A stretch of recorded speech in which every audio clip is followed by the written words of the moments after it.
But what I'd like to do today is kind of clear up our lineage, how it went, and then some of the basic forms of the kata, and why there's different opinions on that. So my personal background is when my uncle was a policeman, and he taught in Sunday school, and after he couldn't get the boys to come to Sunday school, which is always a problem, right? So he taught Jiu-jitsu after Sunday school. If they'd come, then he'd teach them Jiu-jitsu. It was the kind that, it wasn't a formal Japanese system or anything, it was just what they taught at police academy and in a military, just basic self-defense, really. And that was my first exposure. And then when I got a little older, I wanted to take lessons in something. And the word karate was not in the vocabulary of Americans until about 56. We never heard of that. Judo, jiu-jitsu, which are really the same thing. And the karate came out. There was something on TV about it, and it was very vague. But they said, well, you can break bricks with your hand and beat up boxers and jiu-jitsu guys and all this kind of thing. And so we wanted to know about it. There was a lot of just, fabricated tales about what karate really was. Like, everybody was a black belt, they had to wear a black glove over their hand because it was so disfigured, crazy stuff. And you had to get a license to carry your hands around with you and whatever. It didn't make any sense, but we didn't know anything about it. And when I got to about 12, I wanted to take karate, but there wasn't any karate schools. I lived outside Detroit, Michigan, and there was no karate school at that point. Then I said, well, I want to take boxing. And the nearest boxing school, so to speak, was a long way away. My dad said, no, that's too far, but because he had to drive me and pick me up and all that. So he said, well, they have judo at the YMCA downtown Birmingham, Michigan. So he took me there. And it was a good experience because it was formal, bowing in and warm-ups and basics and whatever. And the teacher was a policeman, and he was a 4th Dan in 1959. That was a huge rank back then. 4th Dan was a gigantic rank. And after a little bit, he quit. Another guy came in who was a brown belt, but he came in from Texas. And he was a pretty good teacher too, just a brown belt, but back then there was enough black belts to go around, so we took whoever we could get. And he brought in to the class one of his friends who was a brown belt in karate. It was actually kempo, Chinese kempo from Texas. And he showed us the very basics, what he called 4-4s, 4 kicks, 4 punches, 4 blocks, and 4 strikes, to put it into the judo to make it more street-worthy. And that, I said, well, I really like that. That's easier than grabbing somebody and throwing them down and fighting them. I just want to do that, So that was my experience. And then that's all I really had. One of my friends in high school was sent to a reform school in Canada because he was a bad boy. They sent him he'd been kicked out of all the schools in the area, so his parents sent him over to Canada to a reform school. And it was run by Catholic priests, and it was real rough.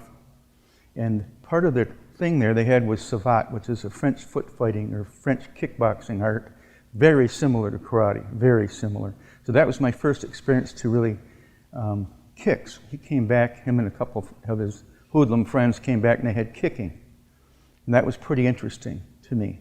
I'm not really built for fabulous kicking, but I liked kicking. And so that was my experience with that. And when I was working, after I graduated high school, at Ford Motor Company, there was a guy there that we were loading big railroad cars with parts. And we had a lot of downtime in between. We had to stay there, just sit there and wait. And he started going through, he had these little metal things that locked down the braces and all that, and he was going through all this. And me and another guy said, well, what's that? He said, it's karate.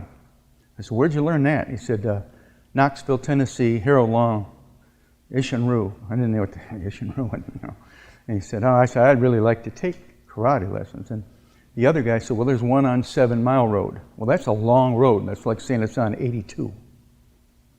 Where, So after work, I had a little motorcycle, and I went the whole length of 7 Mile Road looking for karate. And I passed something that said Tang Sudo. I didn't know what that was. If I'd have known what that was, you'd all been doing Tang Sudo. But I passed it because I didn't know what that meant. And I finally saw the karate, and it wasn't open yet. It said Isshinryu or isshin-ryu, I couldn't pronounce it, curved on the window because it didn't fit. So I got the number. When I got home, I called him, and he said, it's $20 a month. I said, well, how many lessons can I get for that? He said, you can come every day except Sunday. I said, I would have paid a lot more than $20. So my dad went with me. My dad was a commando in World War II with the Dutch Underground, and he was a no-joke guy. So we went down there, and we watched the class, and the school was owned by Ken Pitaway, and his partner, informal partner, was Doug Noxon. Mr. Noxon was Friday night. Noxon taught self-defense on Friday night. Other than that was Kata and Kumite. But he taught self-defense, and he was teaching how to use your gi to choke. And they passed this guy out because the kid didn't tap. He just grabbed the sensei's arm and tried to pull it off, and so Noxon just settled down on him and he knocked him out. My dad grabbed my arm and said, let's go. We're leaving. I said, no, man, this is exactly what I want here. And he said, you're going to get hurt here. I go, nah, I want something like this. So my dad didn't really want me to do it because we didn't have any gear, and we hit makiwara all the time, and so my hands were always banged up, and my feet hurt because we kick into our feet, and toes are busted, and he just didn't like it. But later on, he actually took lessons from me, so things change. Ken Pitaway is still alive. Doug Noxon died a long time ago, but Ken Pitaway is still alive, but he's had a stroke, and he's not going to be back. So what he did, he signed over the lineage to me to kind of take over his spot. He wasn't doing much anyway. He'd show up for a little thing, but he wouldn't do anything really. So my job to keep the lineage in order. Dealing with Isshinryu, you probably all know the history of Tatsu Shimabuku and how he developed Isshinryu, but if you don't, buy some books and read it. He had Shonryu, Goju, and actually other things that he compacted into what now we know as Isshinryu. And he changed it all the time. He was always changing it, playing with it, trying to get it perfect or whatever he wanted. And he also taught, and when talking about the katas, he modified those quite a bit from the Shonryu and Goju katas. And he would constantly adjust those somewhat. And from talking to people that trained with him, they said, well, he did them different every day. And if he had different body builds, he would teach you different. So Mr. Sloan's tall and thin, and Mr. Dixon and I are more stocky. He would teach us differently because of our body builds. So Isshinryu has a strength and weakness in the same package, in that it can be changed to fit you. The same token, then it's different everywhere you go. And one of the early students in Okinawa was Don Nagel. He was from New Jersey and was a small guy, very thin. And I think he weighed about 140. He was a skinny little guy, very tough. And he was a very talented one. And he said he had some time on Okinawa, but actually, when Mr. Sloan did a little research, he really only had about 7 months of training. But he left Okinawa as a fourth dan. The Shimabuku would give out these little souvenir high ranks to people he thought could promote it, so to speak. So there was 4 or 5 guys he gave pretty high ranks to with minimal training. So when Nagel got back to New Jersey, he first of all, he didn't have a lot because he only had 7 months. And he couldn't remember most of it, so he made it up. And he couldn't spell Isshinryu because it was never written down before, and it was pronounced Isshin-do, you like that. So he wrote it like Ishan-do, D-O like do, Ishan-do. So it was Isshin-do Karate Association, and that's where my teachers learned Isshin-do. The curriculum was a little bit different than it is now, and I'll go through that in a moment. But some of the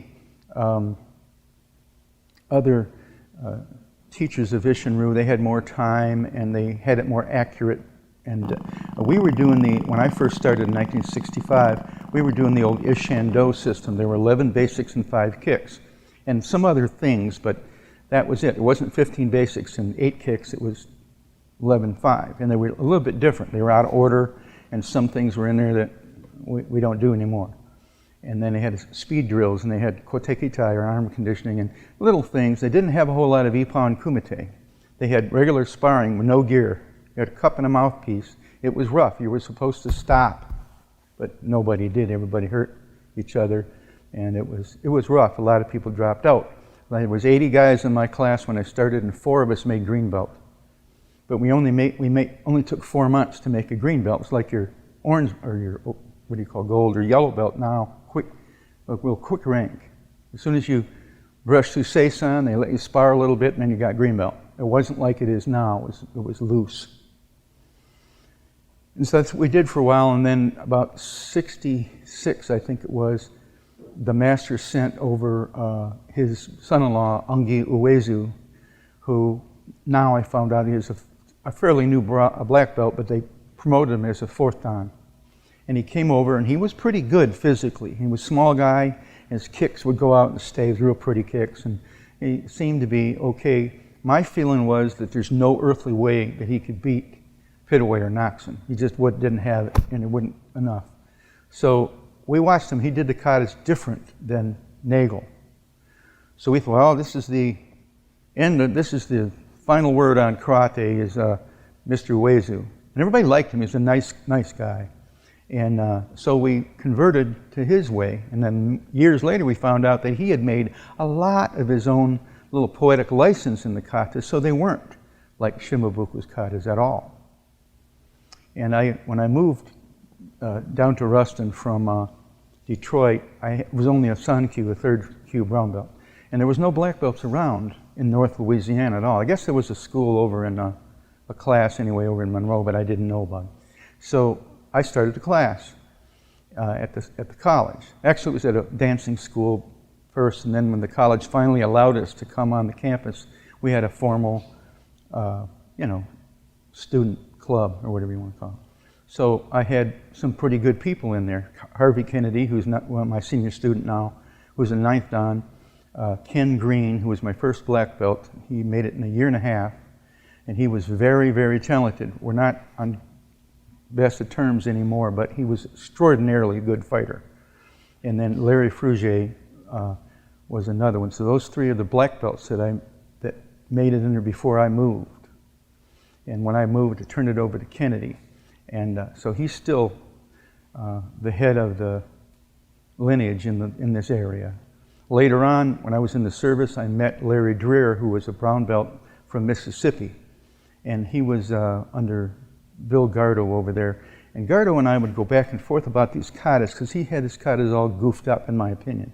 And now my opinion is that they really were goofed up, because he said he was a san dan, and he was really only a brown belt when he left Okinawa. So he really didn't have much either. And we argued about the katas. Well, I trained the master's son-in-law. He said, well, I trained Master Shimabuku, and this is how it's done. I don't think so. Because I had the films of Shimabuku, which I know are not real great, but at least I had them, and I knew that Gardo was wrong. And we got arguing about the kata, and finally he says, hey, I know somebody who knows what he's doing. He's been in Okinawa for 17 years, and I don't know how accurate that was. And he's stationed now in South Carolina, and we can get him to come over for a seminar and put this to rest. And his name was A.J. Advincula, Sergeant Advincula, and he was, I think, a 7th dan at that time. I think that's the last formal rank that he actually got. But he gives out 9th dans now, so I don't know how that all works. But anyway, when we met him, he was impressive. He was small, he was in extraordinarily good shape.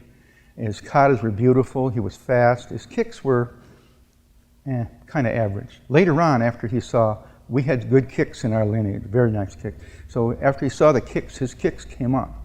But we were impressed with them. And his Bunkai was real simple and to the point self-defense. It wasn't all these tricky things that don't work. It was real simple, and I liked him. So we went with him for several years. And Kennedy and I were his highest ranked students. And then we got in an argument over the patches. I have my Studebaker patch on this gi, but that was a joke for everybody. The patch that he made was like the one that's on this guy and on Sloan. The other ones have, that was a later one designed by Armstrong, is that right? Okay. So I wanted those patches because they used them for a rank. You didn't wear any patches until you had memorized your 15 basics and kicks, and then you could wear that. So I used it. When I look out, I knew who knew their basics and who didn't by the patch. And I wanted those, and he didn't ever have them ready, so I had them made up, and one of Harvey's students called him and said, well, Bill and Harvey had their own patches made. He got extremely mad at me, and he never spoke to us again over that. But it was 6 months, and I wanted 500 patches, and he was charging $10 a piece. So I said, well, I'll give you the 5,000 up front if you'll do it. No, you don't need to do that. I'll do it. And he never did it. So I call it his fault. He thinks that I just backstabbed him, and so we no longer get along. But his karate's phenomenal. And I kind of stay with that. There's a few little things that I changed because he had them goofed up or it didn't make sense. But other than that, that's why there's different types of Isshinryu kata. And when Shimabuku died, his son took over, and he had studied Shotokan in Japan in college, and so he kind of messed them up again. So you had 4 or 5 different types of kata. Now, one of the first generation guys was Mr. Johnson over in Texas, who Mr. Sloan now studies under, and his kata and the avuncular kata are real close. I mean, there's some minor things, you could pick things apart, but basically they're very close. Kennedy's school now, one of the senior guys over there, Ron Brazier, he teaches the kata the Johnson way, which is very close, in my opinion, to the avuncular way. But what I'm going to do today is I'm just going to demonstrate the old Isshindo system, just the basics for you. The kicks you know, front kick, forward angle, side kick, side snap kick, and squat kick. They didn't have a cross kick, they didn't have a knee kick or a front thrust kick. And no other kicks, that was it. Well, they practiced a back kick, but it wasn't part of it. And then the basics were strange. What I want to do is kind of, in order to kind of introduce you to the old Isshindo system, is just kind of pair you up, and we'll go through it as a one step. We'll just go 2 or 3 reps a piece and move on real quick just to warm up, and then I'll go through the basics and the kicking techniques. Now I have to apologize, I'm just coming off of some pretty severe injuries to my leg and my rest of my body, so I can't kick very well, and I apologize. My balance is kind of off. In fact, even standing on this is throwing me a little bit because I'm not used to the mat, so I apologize for my personal ability, not too hot. Anyway, so that's kind of the lineage. And then it's a little different. The Detroit guys, they did things a little different. When I went to different parts of the country, they did things different. And I kind of liked the way my teachers would teach, and they had a distinctive way about it. Some of our people continue that, others it's kind of lost, and I don't want it to get lost because it's pretty good. So I want to kind of make sure everything matches, so to speak. So if you don't mind, get a partner, and we'll do some stuff. Okay? All right, you're my partner. Come here. All right, face each other, please, and bow. Okay, let's start with just the left foot forward, like just a kumite stance. Exercise 1 in the old style was a reverse punch. So my side, on the count, we're just going to reach over, bang, reverse punch him, just 3 times, okay, with your back hand. So are you right-handed? From both. Okay, switch if you don't mind. No left-handies in here, good. On the count, my side, you just reach over, boom, reverse punch. 1, 2, 3. The other side. 1, 2, 3. Exercise 2 was different. It was a grab and an uppercut. Now be careful on this because pulling forward and punching up at the same time causes a lot of stress on somebody. So instead of grabbing his arm, I'm grabbing the shoulder here, so we go to punch me with that hand. Go ahead, this hand, he can't. So if I blocked him out here, I can't reach him. But if I see him start to punch me, boom, here I can get him. So you're going to grab and uppercut on the count. My side 3 times on the count. Each. Knee. Song. Other side. Grab at the shoulder and uppercut. Make sure you don't hit me in the head. Each. Knee. Song. Okay, exercise 3 is an oddball. He's going to punch me to the face, right, left. When he punches with the right, I'm going to block with the old school inside block, not the Isshinryu type block, the old school block, and it hooks over. Block there, and when he punches that way, I'm going to block up and the back fist to the face. So it looks like this. 1, 2, okay? This side's going to punch right, left, and we're going to block left, right, back fist. On the count. Each. Knee. Song.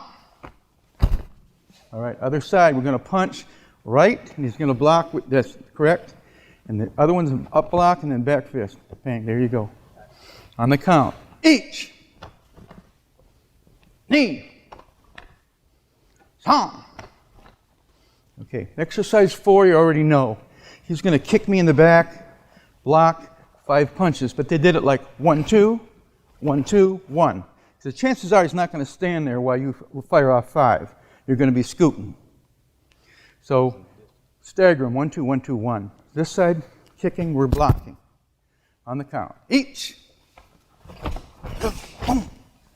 Knee. Song. Now, when they taught the blocks, instead of blocking exclusively on the muscle of the arm, they actually used the back fist to attack the inside of the knee. Oh, let me have your leg for a second. I'm going to pull this up.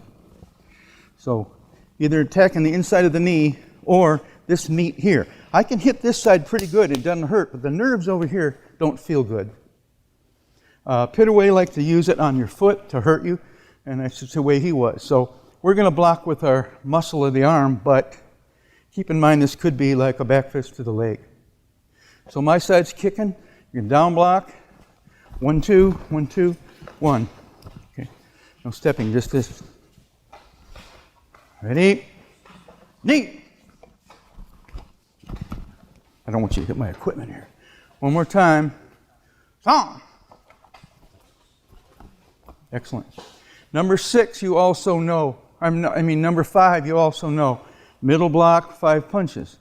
Now, this is usually against a punch to the face because in our culture, very few people will sucker punch you to the body. Most people punch in mouth. So we're going to raise it up. You know, when you're practicing it, it's even with the shoulder, but we're going to practice, build it up, pick it up to cover the block. So he's going to punch me in the face, block, 1, 2, 1, 2, 1. I made a slight modification in that I like to step over a little bit in case I don't get this. I've kind of taken some of the steam out. So I usually move the body part over, and that puts me in better position to beat him anyway. All right, on the count, punch this in the face. Each. Knee. Song. All right, other side. We're going to punch to the face, stand straight. If you want to, you can kind of step off at that angle when the punch comes to take the steam out of this, okay? On the count. Each. Knee. And one more. Sun. Good. Okay, number 6, you're familiar with. It's the old exercise 14. So, if he punches with the left hand in here, I'll block to the outside and the double ouchi strike. Okay, so this side's punching left. We're stepping to the right, 1, 2, and return. On the count. Each. Knee. Song. Other side, punching left. So you're going to step up, if you're square, you're going to step over, get behind me. Now this one does the block. 1, 2, yeah, don't hit all my cool equipment now. Ready? On the count. Each. Knee. Coming up here now. Song. All right. Let's see, that was number 6. Exercise 7, you're kind of familiar with. It's like your number 13. It's a shuto, the low ribs, but instead of it coming across parallel to the ground, it's coming down on the collarbone. Almost like it's a palm heel with a shitochi, right? So it's 1, 2. It can be used all kinds of ways, as you probably already know. In this case, we're going to use it as an attack. So if I stepped over and hit him in the low ribs, he's going to come forward. And that would, boom, bring that collarbone where I want it. Okay? Not coming down. Yeah, straight in, yes, sir. So my side's doing it, we're attacking him. On the count, each. Knee. Other side. Okay. Hit me up in there. Don't hit this thing. All right, let's step forward with your left. Hit here, that brings me forward. Right. On the count. Each. Knee. Song. Good. Number 8 is an oddball. So we're all going to face that way for this one. Everybody face that way.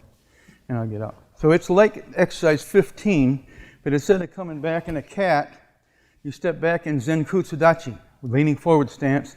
Arms go up and then straight back. So it's like this. Boom. It doesn't work very well. And when I complain to Advinculus, I never make this work. He says, that's because you're doing it wrong. We're using the hip, and this comes up different, which we'll cover when we get to our more modern stuff. So we're going to come around behind you. So you're going to step back in this Zenkutsudachi, bring your hands way up this way. And then the elbows straight back. Bang, okay. On the count. On the count, square. Just stand straight, feet straight together. Here we go. On the count, each. Make sure that step back's real important here. You're going to step back like that and straight back. Ready? Knee. Okay. One more. San.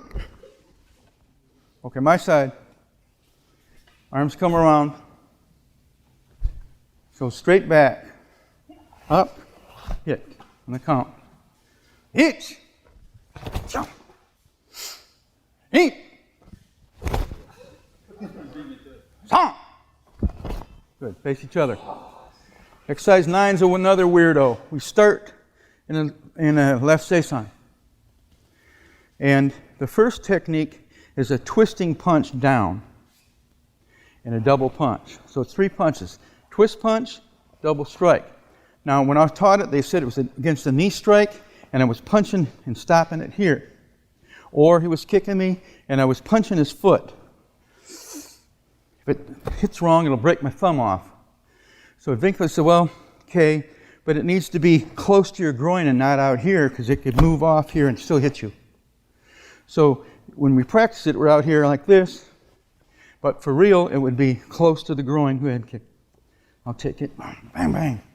So it's, or if you grab me around the arms from the front, I could use that punch toward the groin to rectify his body so I could hit it. So it can be used a couple different ways.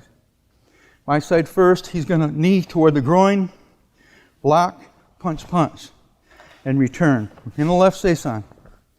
On the count, each, knee, song. Okay, other side, stay on the left Seisan. When the knee comes in, the punch comes down on the knee, block, double punch. Good. On the count, each, knee, song. All right, face each other. That was what, 9? 10 is another weird one. Let's all face that way for this one too, because it's odd. This is what it looked like when I learned it. You step out left, high block, step, and punch. Well, it won't work like that. Mr. Rudd, come over and be my partner for a second. Yeah. Okay. All right. Now, if he does something overhead and I block it, I can punch him if it's close enough. It's 1 fist from my head, I can hit him from here. But if I step back, I can't quite reach him. But if I step and punch, that's a little long. So I changed it up a little bit. So when you do this, you're going to step back at an angle, block, and this foot and this hand kind of travel together. I'm on That's all right. like this way. Notice it comes together. Bang, at an angle at 45. Not this way, that way. Big difference, right? Thank you. So, facing this way, we're going to step back at a 45, block, and then step forward at a 45 and punch. You don't step and then punch. The punch actually will arrive slightly before the foot. Because if you land the foot, all that energy of you moving is gone, and this is just an arm snap. So let's go. Step back right, block, step and punch. Boom. Again, hitch, knee, tom. Right, get your partner. All right, he's going to swing overhead on me. I'm going to step back at an angle and step through. On the count. Each. Knee. Song. All right, other side. We're going to attack you overhead, step back at a 45 on up block, and step through punch. Good. On the count. Each. Knee. Song. All right, face each other and bow. All right, that was number 10. Number 11 should have been number 1, because this is probably the best one for self-defense that you have.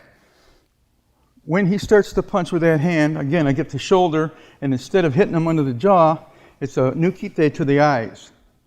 So if I'm teaching a quick self-defense, like a lady self-defense or something, teach this.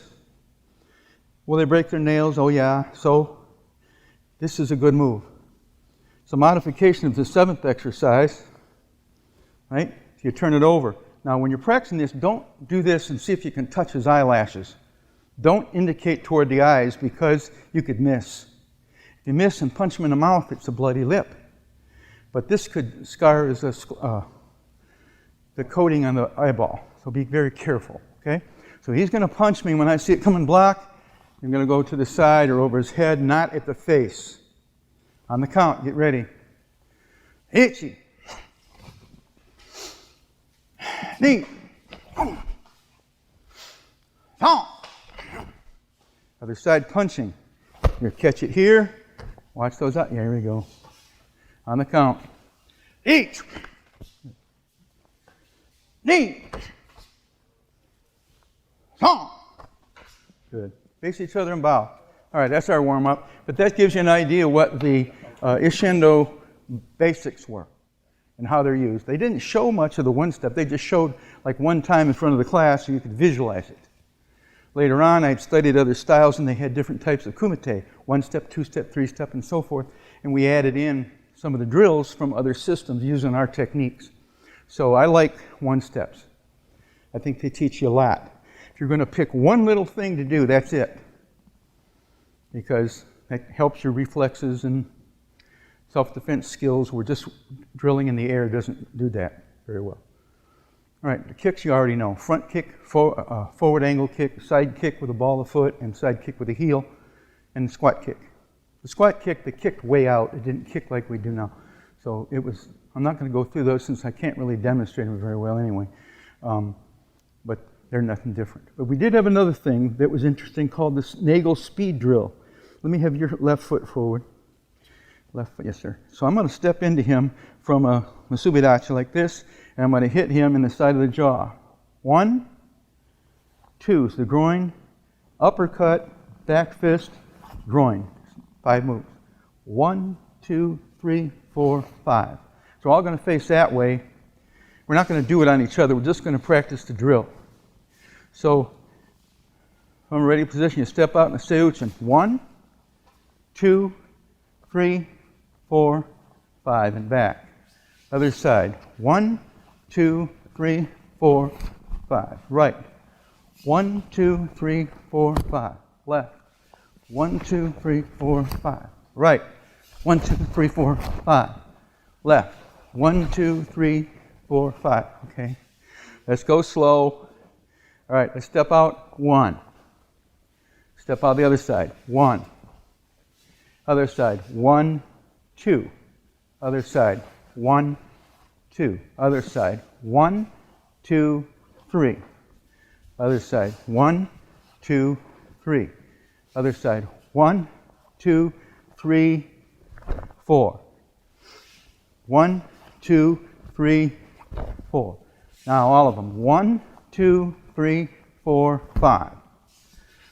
1, 2, 3, 4, 5. Nagel speed drill. It can be used for self-defense, or it's just an exercise to make your one hand good. So I got trouble with both these guys, and he grabs me by the arm and holds me back, and he comes in. I can do that with him, and then I can work on him. So it's good if you only have one arm available, or you don't want to square off your chest. You want to go at an angle or something. This is a good little move. Okay. What else do we have? All right. Facing this way, please. Seisan stance.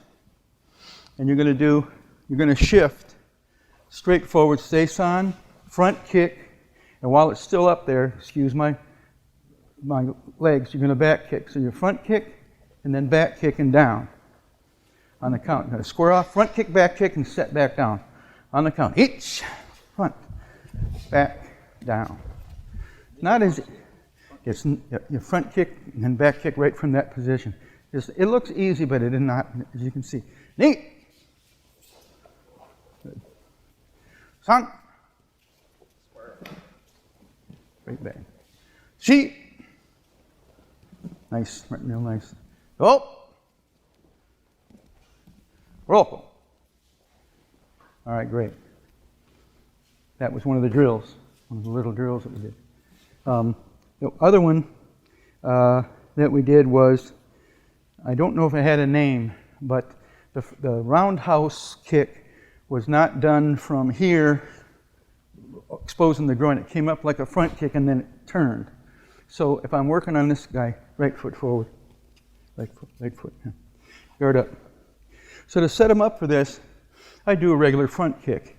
Now, if you're working on somebody, always take a pre-step, because if I go to kick him, he's liable to move back a little bit and I can't get him. So I use the pre-step to step almost to his foot. So when he moves back a little bit, I don't care, I still get him. So the first move is a pre-step front kick, right in here. And a lot of times I would touch the back of his arm here when I did that, because he will reflex away, in other words, open up. If I do this, he'll push down into the kick. But if I touch the top of his arm, he'll pull it up, opening himself up.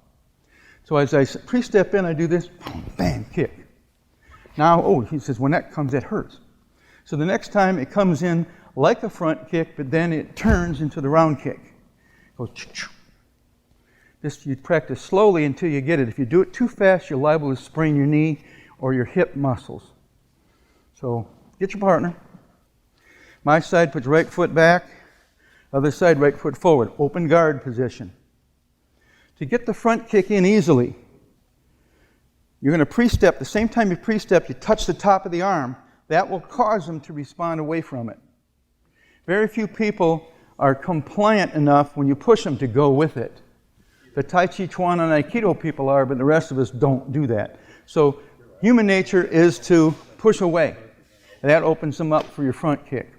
So when you step in there, 1, 2, and get back here. And on the count, I'll call a count. Itch. Yep. Knee. Don't forget this pre-step. He's going to get away from you otherwise. He's going to step almost there. Gotcha. So if he does move up, he's perfect. Sun. Everybody switch your feet around. That side, right foot back. Right foot back. My side, right foot forward. So when he comes in, he's going to pre-step and bat my arm down. And then he's going to front kick me. Good. And then that's it. All right? On the count. Each. Good. Knee. Sun. Don't be afraid of tapping a little bit. It's not going to hurt you. Go. Nice. All right, guys. This time, you're going to do the same thing. You're going to bring the knee in there like it's a front kick, but then you're going to switch it to a round kick. How high? Depends on how high you can hold your foot. If you can reach up and hold your foot into the face, then you can kick there. If you can't do that, that's not your range. So if he's got his right foot forward, I'm gonna kick him in the body because I can kick that high. Okay, I can hold my foot there. So I'm gonna bring him like a front kick and then turn it and kick here. All right, let me see it on the count. This is important little drill. H. Should kind of have this kind of thing. Hey. Yep. Son. It's in basic form 1 if you have that in your dojo. Oh. Okay. Other side, kicking. You're just doing the round. Right foot back, other side. Okay, our side, right foot forward. He's going to bring his knee up like his front kick meets, and he switches around and round kick. I'm going to let you kick here so you don't hit my electronics. All right, on the count. Each. Knee. Song. All right, nice. Okay, that was one of the Pitaway specials, we call it, because he had very phenomenal kicks, and he was flexible. He was tall, like 6'1", 190, and he could kick high. Mr. Noxon didn't have no legs at all. He could kick you in the groin if he was lucky. So we learned a lot of the kicks from Pitaway. The next one that he had, let me have Mr. Rudd again, please, in case I miss, I don't want to hit you. He can handle it. All right, the next one is what we call the Pitaway Express, because he threw this on everybody. And it was set up with you were good. It was set this up with a spinning back kick, and he'd come in and he'd slap that hand and back kick to here. Now, I'm not sure it can do that, so that was the first thing. So he'd set up and he'd go bang, bang, hit that. The next time, he'd bring it up like it was going to be the back kick, and then from this point, switch to the sliding back kick. Yeah. All right, get your guard up on your people. All right, my side first. Our right side's forward, and your left side's forward. You have an open guard now, okay? Guard up. First one, I'm going to slap his guard down and back kick up underneath his arm. Back kick. Ichi. I'll burn it in there pretty good. Tap him. Knee. He likes it more. Good. Nice. Okay, this time you bring that thing halfway up, show it to him, and then switch with the other foot. On the count. Ichi. Now I've got to bring it up more. Make it convincing. Show him the bottom of that back foot. There you go. You do this slowly, and then after a while you do it on a bag or something. Okay? No, you bring that up. You bring this up like you show him the bottom. Don't look away. Look right in his eye. So bring it up so you can see it, and then hop off of that. There you go. Don't turn your head away, Mr. Rudd. Look him right in the eye during the whole thing. So you show it to him, and then shoot that other one in. It's a skippy thing. Unfortunately, I can't demonstrate it because I'm an old man. There, perfect. This is a cool one. It's a good one for the tournament because it fools people. It's a nice kick. All right, you got it? Again, this one is in basic form 2. If you do basic form 2 in your dojo, so the first one, and when you land, you do this one. It's a good kumite progression. If I do the flip kick at him and he backs up, I just come right back down to this one. This one covers a lot of distance. Okay, face your opponent and bow. All right. Think of anything else out of that first dojo that's very critical. We didn't have a set number of self-defense things. That, Mr. Kennedy, Diane Williams, and I figured that out after class when we were at Tech. She was 4'11", 95, and if she couldn't make it work on me and Kennedy, then we felt took too much strength. There's a lot of variations. If he grabs my wrist, that's not a real serious problem. That itself is nothing. So I don't have to learn how to break that. I just have to know how to punch him in the mouth. Bang, he'll let go. It'll hurt. Now, that's what I call barbecue self-defense. It's not really dangerous.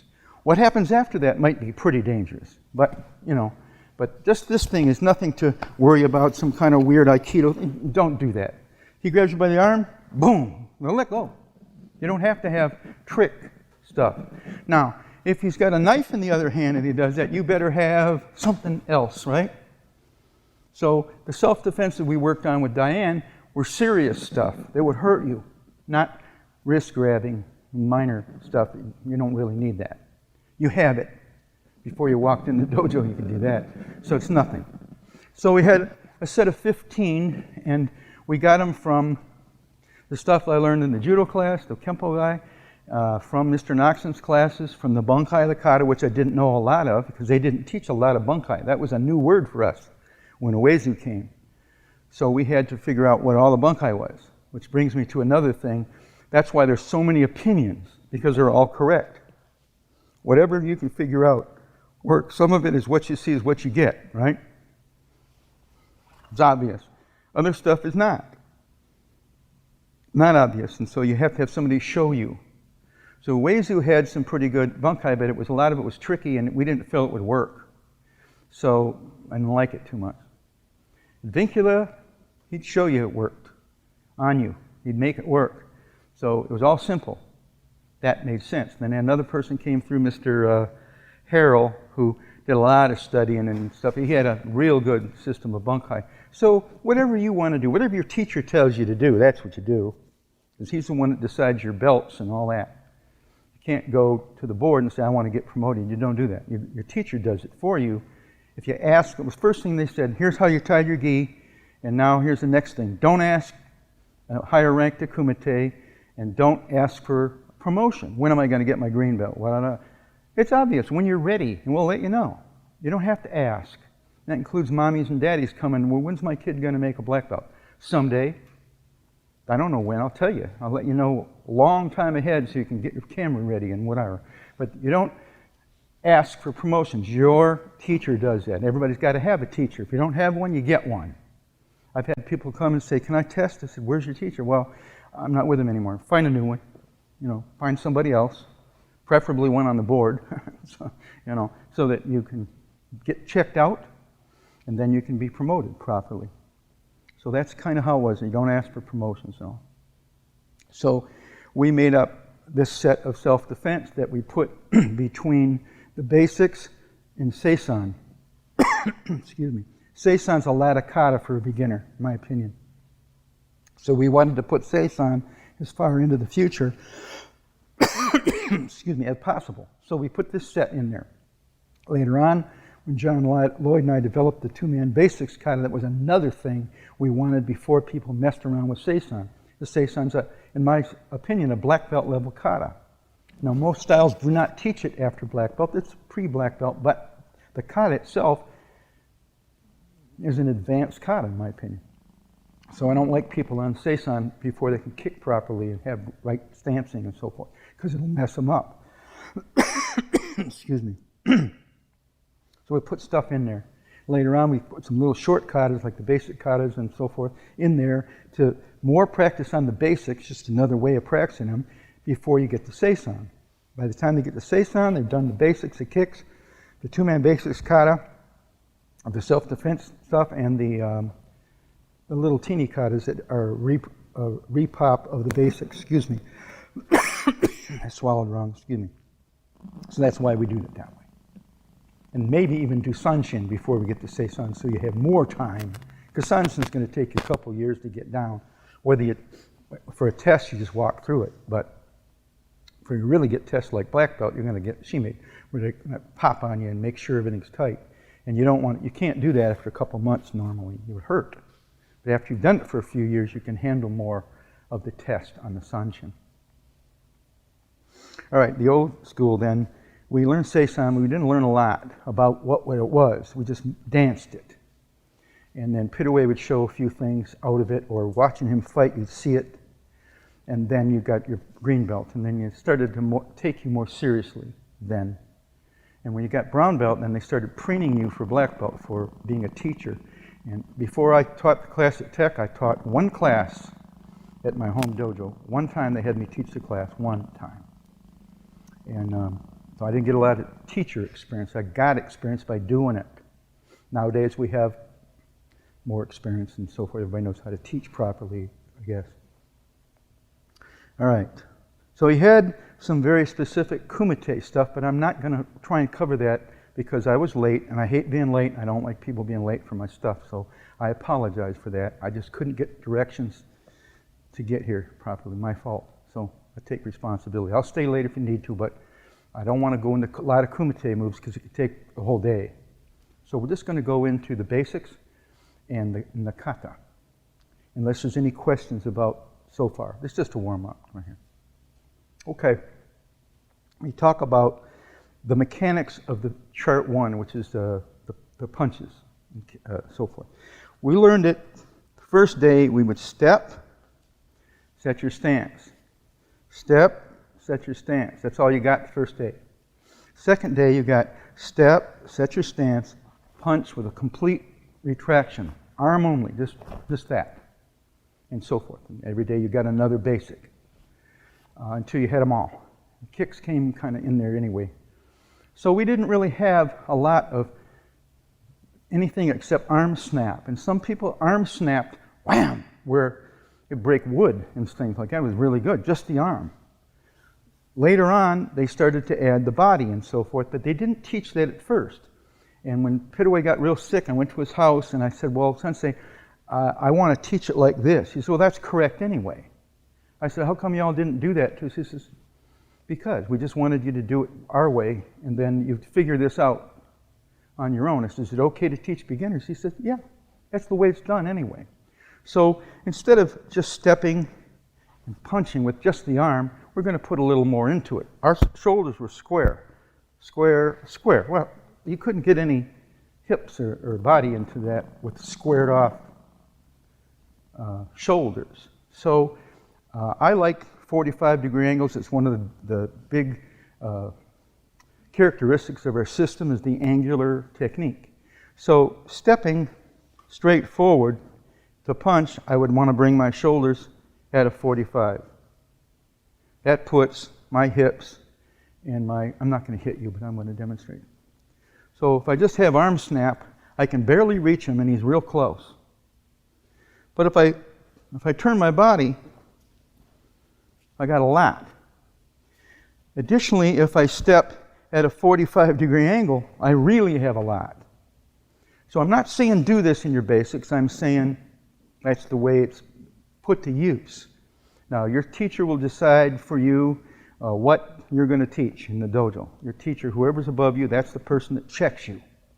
I'm not checking any of you. None of you are my direct students, so I'm not telling you to do it. I'm just showing you the way that Pitaway says is correct. So when you're stepping out, you step out, boom, you put that angle on there. It gives you more distance and more power. Later on, it would be more than that. It would be a complete pivot into it. So you start the student just this way, and then you teach them to do this. And I like teaching the complete 45 step. It does a lot better.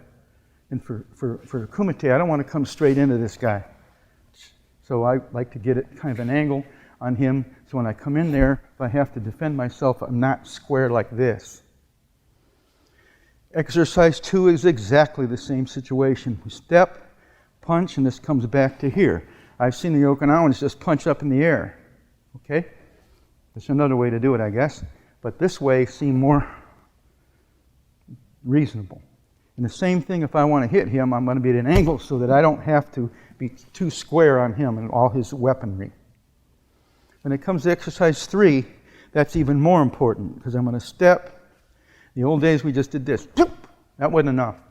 Now Pitaway could break 3 inches of wood with that. So if he hit you in the chest with his little snappy thing, it was plenty. The rest of us couldn't do that. So we started putting the body into it, which he said later was correct. So as I step, I turn my body into it, gives me more distance and more power. After a while, I'm going to put the complete turn in there like you do in other parts of kata. The complete turn. Exercise 4 the same way. Originally it was this way. He says, no, this is more correct. And that's after a while. So putting the twist in there, or the rotational, gets more hip, more distance, more power. Exercise 5, instead of being squared off like this, your body's at an angle. So if he kicks me in the back, I don't want to be like this. I can't reach him. So if he kicks me, I want my body at an angle, so when I rectify the angle, that puts a lot of power in there. Same thing, we punch me up here, block, I want this at an angle, so I reverse my shoulders and get more power. Exercise 7, punch, the same thing.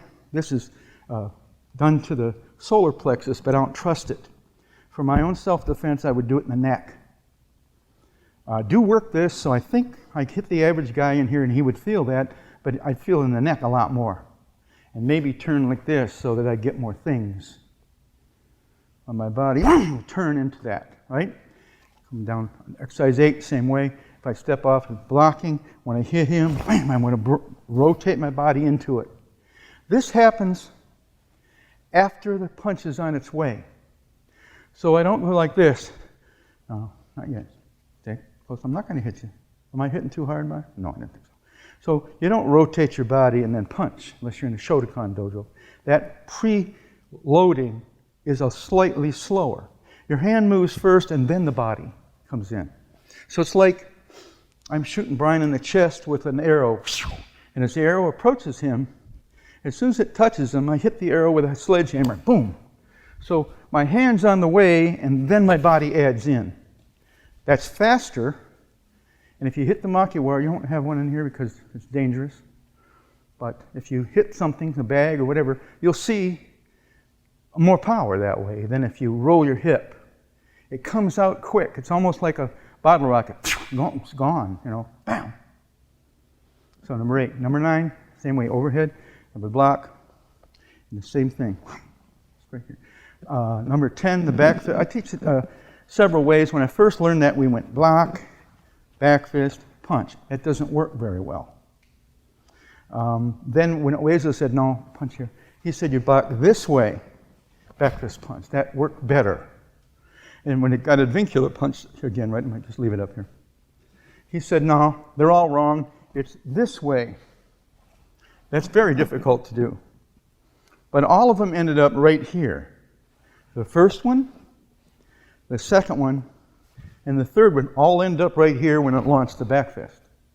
So I just teach it from here, back fist punch, and all the variations thereof. If you punch with that hand in my face, block, boom, do it from there. But everything happens from basically this position. Even if it was one of these low fake things, it still comes here before it goes out. So I teach it that way and then show the variations of it. Also, put your hand up like this. I'm not going to hit it real hard, but what's the difference in this one and this one? Knuckles. You already know. Knuckles. What part hit you the first time? Knuckles. The back of the knuckles? How about the second time? Back hand. Nope, but you were close. It was not the same. Put it up again, I'll do it slowly. The first one I hit with the back knuckle. The second one I hit with the seiken.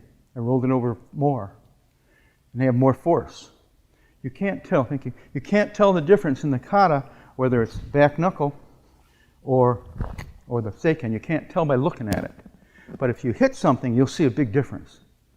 I read in one of the books that I think Shoki Motobu did this way. And your side punch in Naihanshi should not be a back fist. That really is, unless you're really something, that back fist of the body isn't going to do a lot. But the side punch using the seiken will. And it drops over, so if he brought his arm up to block it, it'll drop over. Instead of just bouncing off like a back fist, let me have it here like this, it would drop over and kind of penetrate over a little bit. If you kind of come in there, make a straightness out of it at the end. So it goes back fist, back fist, back fist, punch. Just my opinion. But Uezu taught that too, to throw that way, because he was a real little guy, maybe 130, 140, a little guy. So he didn't have a lot of power. Somebody his size can back fist any way he wants, because he's got a lot of force behind it, it'll work.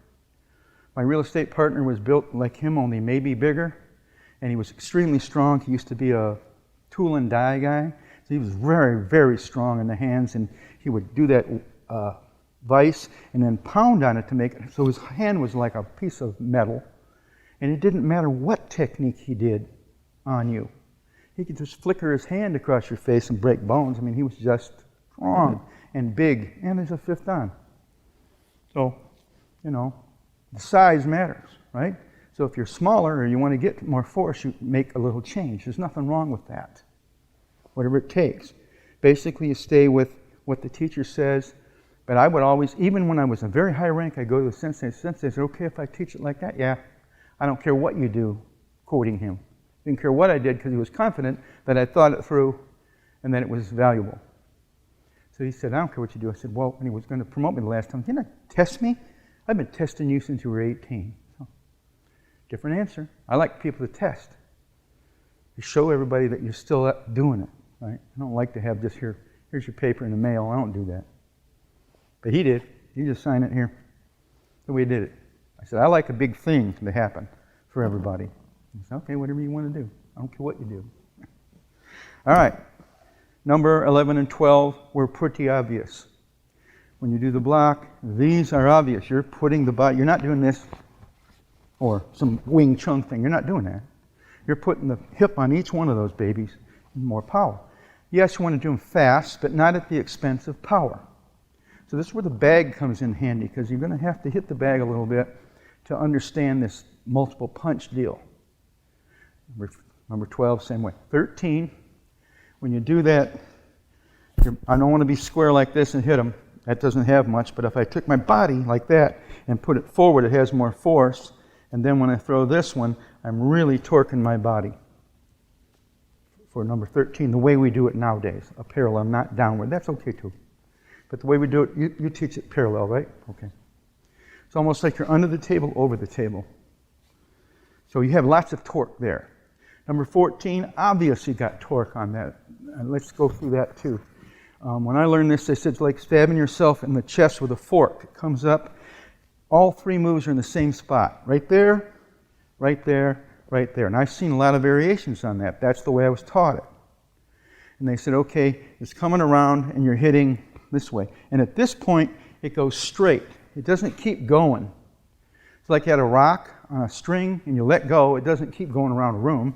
It goes off at an angle. So it circle, point, and at that point it drives in. So when you hit the makiwara, you get perpendicular to it and you hit the makiwara, boom, and that point you drive it in. So it's not just here and stop. That's not it. That's the way you practice the basic one. But in reality, you're going to penetrate, bang, and hit hard. I've seen some people that turn it over this way, a variation, or possibly this way using haraken. Possible, right? It's the basic way. This is a variation on the theme. And of course, haitochi is the same thing. You just open the hand up. Everybody seen that guy on YouTube from Okinawa, Weichi, big guy, and he breaks a baseball bat with that? Look him up. Hide something. Big, real gruff voice. And boom! You bust a baseball bat. What's his name? Shinjo. And his first name is Kiyohide. Okay, I had it wrong. He knows him, right? So, bam. And would you tell me he broke 5 inches with a nukite? Yeah, he did the 5 boards with a nukite. There's a bad boy right there. Nobody's expecting us to do that, but you try to get more better, right? All right, number 14. Exercise 15, I told you at first we stepped back in a zinc kutsudachi and did this, and it wasn't working. We'd step all over people's feet. They couldn't get the arms up. It just wasn't working very well. And Uezo said, no, bring it up this way. And even that wasn't working. Bringing the hands up, you couldn't really move. Somebody had a good hold on you. You could not do it. So I said to Advincula, what's happening? How come that won't work? And he says, because you have to have your hands different. Not this way, this way. So you're pushing up here. That gives you a little more room. Is that the way you do it? Or this way? This way. Right. That gives them a little more room. The reason why you have 2 of them in Seiuchin is because you might not really get much elbow, but the second one really will, because you get more room. If you get enough room to between you where you can hit the groin, then you can come up from there. So if you hit back and he does this, you hit that groin and right up in the head, and then you're turning yourself as you do the move. So a lot of these are only the opening move. It's not the end of the world. So block, punch. You don't go home then. There's 35 more punches to go. But everybody thinks, oh, boom, I hit him and knock him down.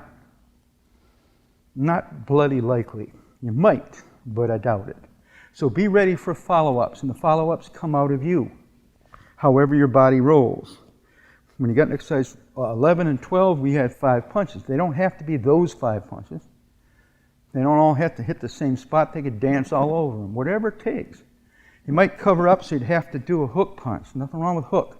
Yes, I know, straight line's faster, but there's times when a circular punch was better because it's going to go around his guard or it's going to gallop some force into it or whatever.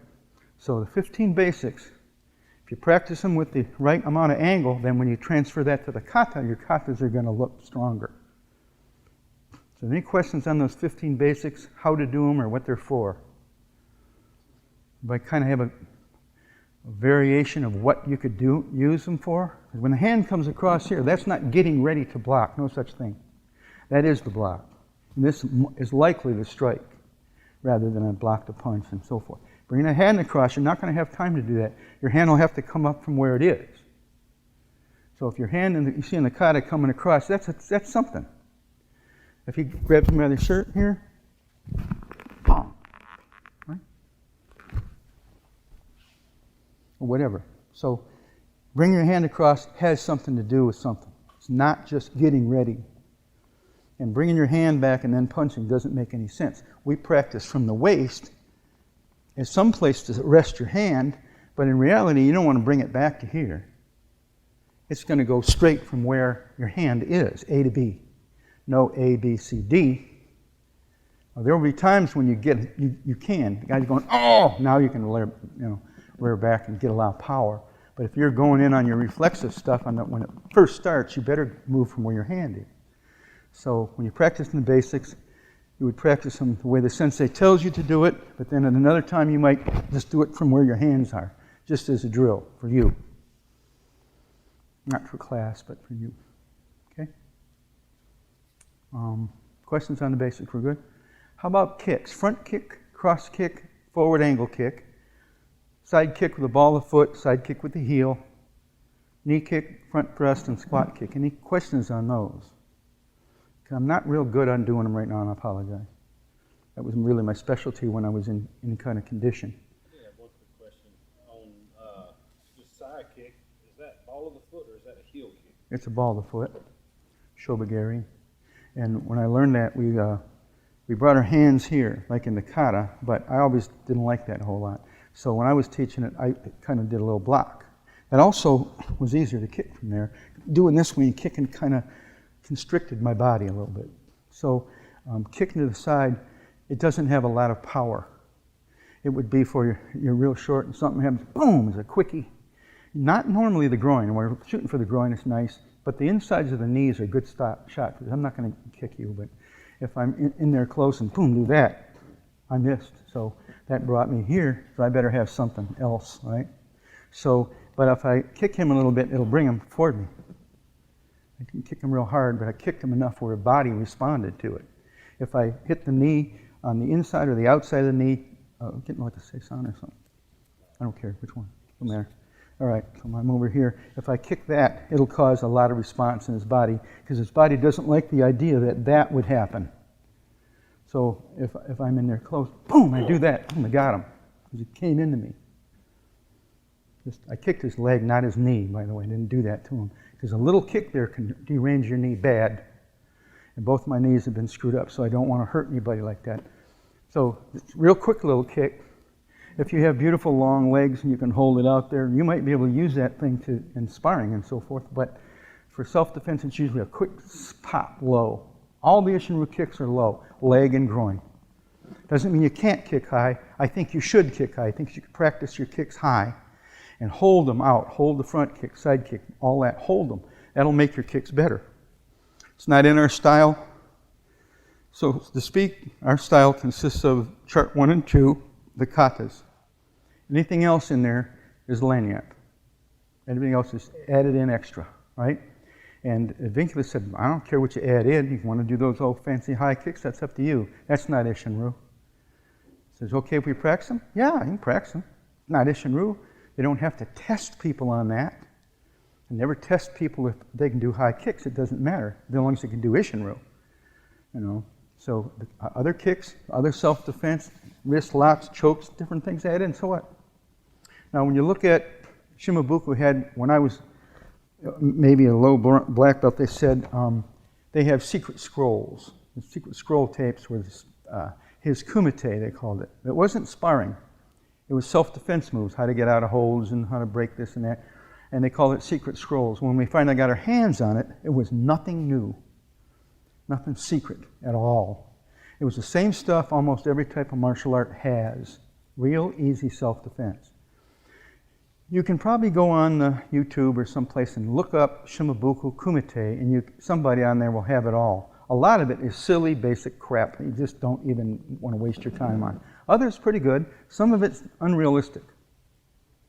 So when we started working with Advincula, he says, well, it doesn't matter whether you know that. Nobody ever tests anybody on that. We just kind of did it here and there. So I like to have a set program of self-defense moves that they perform at each test, including 9th degree or whatever. That's the most important thing that we do. Everybody came in here for self-defense. Other things you learned that you wanted from this, but I'd say 100% of people want self-defense ability, and that's the number one thing that I think we should push. Katas are beautiful, and I love katas, and I competed in katas for decades, and I like that. But you really better study that kata hard if you want any self-defense out of it. I mean hard. And you have to have a partner to work the bunkai at a very hard level, complete resistance and so forth. Otherwise, I don't think you're getting anything out of kata for self-defense purposes. And I know some people that are very, very high ranks that don't teach sparring anymore. I think it's a giant mistake because it's not realistic sparring. Well, it's better than zero, I'll tell you that. And if you go out there and you spar in a tournament, it's going to teach you distancing, reflexes, timing, and so forth, strategy. So that if you ever have to defend yourself, and I hope you don't ever have to. Unfortunately for me, I have. Fortunately for my students, I can pass that information on, but it's not something you hope happens. You'll hope it does not happen. But if it does, you want it to work. You don't want to wonder why didn't that work for me. One of my friends, somebody's breaking in his car, he opened the door, somebody's in there, hit him in the jaw with a palm heel, and it didn't do that much to the guy. Just kind of pushed him back. I said, didn't hit him hard enough. Thought I did. Well, you're wrong. You didn't. You have to all the way out. My daughter, she's 37 years old now, but she was a child black belt, a junior black belt. And she was pretty good. She won Hall of Fame, and she was pretty decent.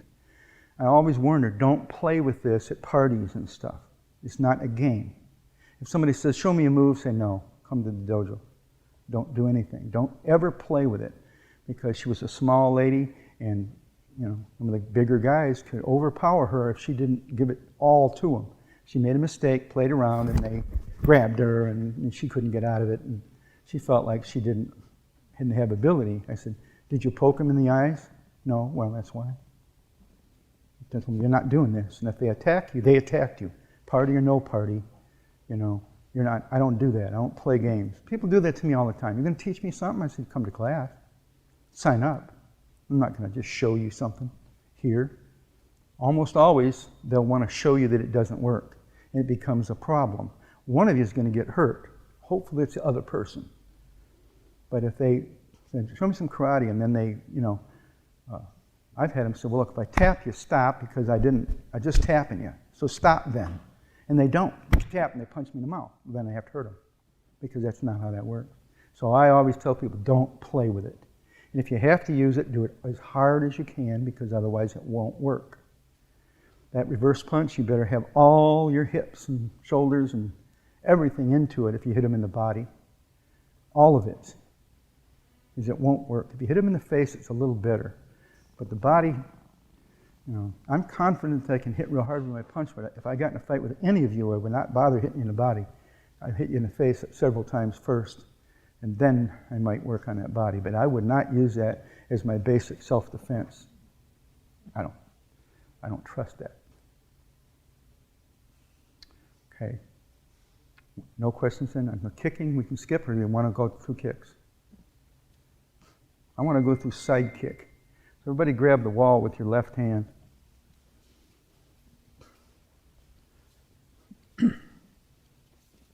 I get the young guy with the flexible legs. Okay, feet together, eyes straight ahead. Now, you have two kinds of side kick. Keage, snap kick, and keikomi, thrust kick. The one in Isshinryu is a keage, a snapping kick, and it has limited use. And that's since practicing the thing since 65. I don't think it has much use. But you have to do it right because it's in the katas. It's in Sun Tzu anyway. So to do this correct, you're going to bring your knee up and face and point it toward the corner, so to speak. Not straight to the side, not straight front, but at a 45. So pick it up as high as you can, higher than that, and you're going to kind of cup this foot with toes up against your other leg. High as you can get it. Bring this hand out of the way. Now, with the heel, not the side of the foot, the heel, it's going to come directly to the side. Turn your toes back. The heel has to be prominent. You can't have this part up. If you kick with the side of the foot, how's that feel? If you'd like to kick something hard with that? I don't think so. But this you can take a lot, right? So that heel has to be prominent. It comes back to this position and returns to the floor. Okay, so I'm going to go up, out, back, down, and I'm going to check the various levels. Up, out, and hold it. All right, not bad. Okay, you want to get somebody else to do this to you. Hold it for 20 seconds, and then here and here, and keep going as high as you can. When you can hold it, that's where your kicking range is. If you can't hold it there, you can't kick there. Back and down. Up. Knee up higher. Out and hold. Back and down. I know these guys can do it, but maybe not. You'll see. Up. Out. Right directly to the side. Right at me here. Yeah. Toes up. Have somebody else do this for you. Right? And when they get on their shoulder, then they can really give you something, right? So you kind of work on that, right? All right, this guy's a 7th Dan. He's got the flimsy-ass legs. Look at that. That's A+. Is that as high as you can hold it? That's where he can kick. He can kick me in the face because he can hold it there. Can he kick higher? Yeah, but it won't have any force, right? All right, here's another 8-3 or whatever. All right, got the heel out. Very important, the heel's prominent because you're kicking with the heel, not the edge of the foot. This will hurt him if he hits something hard with that. The heel won't. That's what's going to hurt me, okay? All right, again. Up, out and hold. Beautiful kick. Back and down. How old are you? 56. Good. Very good. All right. Now, the keikomi, or the thrusting kick, is different. This one, when you cock the knee up, you point it to the other shoulder, not that corner, but over here. So he picks the knee up higher. You're going to point it toward that shoulder. You push out, back, and down. So that knee comes way up here. Up, out, back, down. This is a better kick for usability. Up, out, back, down. Thrust kick works better. Keage is pretty and difficult, but the keikomi kick will give you more force against the person. Up, high as you can. Out and hold. Back and down. This guy's also got a black belt in Taekwondo. He cheated. Okay? Up. I did it after. I know you did. Out, back, down. A+ on that one. Up, out, back, down. He's a bad boy for 56, I'll tell you that. All right, side kick. Let's face the wall, though, directly on both hands on the wall. Get a little more distance between you three, if you don't mind. Window's okay, doesn't matter. Now, the squat kick. The squat kick is parallel to you. It doesn't come out. So you're going to cock the heel back, extend, and touch the wall lightly. So your knee comes up to point at me, and the heel is up behind you, like that. That ball of foot touches the wall, and comes back to here, and then down. Up. More here. Out and touch. Back and down. Up. Up more. Yeah, to work on this one a bit. This is hard on you. Out, touch, back and down. It's not a roundhouse kick. It's a squat kick, otoshigiri. Okay, up, knee up. Heel comes back on your butt. The knee actually points down there. Let's see. It's hard for big dudes to do this. Have to work on that part, right? Out and touch, back and down. Up, out, back, down. Up, out and back, down. All right, pretty. Now you got the squat kick down. The rest of them are real easy. All of you, please, are these chairs movable? Everybody grab a chair and bring it on the floor.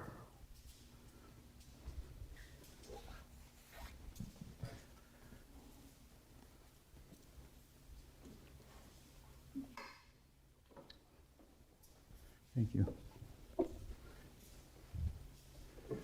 I have to have something to hold on to. So since I have to do it, you have to do it. So you're going to stand on the side. You can hold with the left hand. Okay, to practice your front kick, this is Pitaway's method.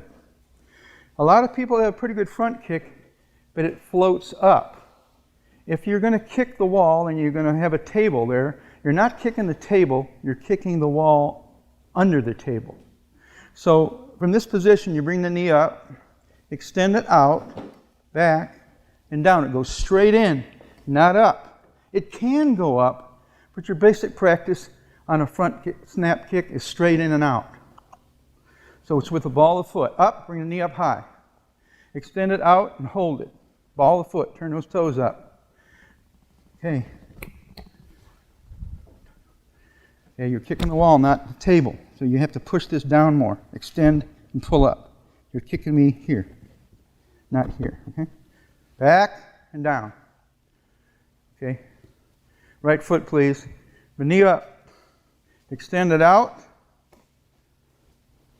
Push this all the way down. Point it down, all the way down, and then turn it up. So you're kicking me here, not up. You're not kicking up, you're kicking out. Back and down. Up, out, back, down. Up, out, back, down. Up, out and back, down. Up, out and back, down. Okay. The higher the rank, the prettier the kick. Oh, what a surprise, right? Now, keep in mind, you're not kicking up, you're kicking out. So when you go to throw this at somebody, it hits them and doesn't do this. Oh, that was interesting. It doesn't do this. It doesn't scoot up and miss. It bolts them one. And if you're kicking the pubic bone, hooks the hips together, and with a good hard kick, that would end it. Okay? That can rupture their bladder, and it could be a deadly kick. If you're kicking them in the side of the leg, they'll fall down screaming. If you kick them in the ribs and knock the wind out of them, you kick them in the elbow, it'll hurt your foot, but it'll also hurt their elbow. So sometimes on these kicks, you're going to hurt your foot. But as long as you're hurting them, it's going to be a nice pay, what do you call it? Cash out there. Right. All right. Front kick. Oh, let's stay on this. Let's stay on this.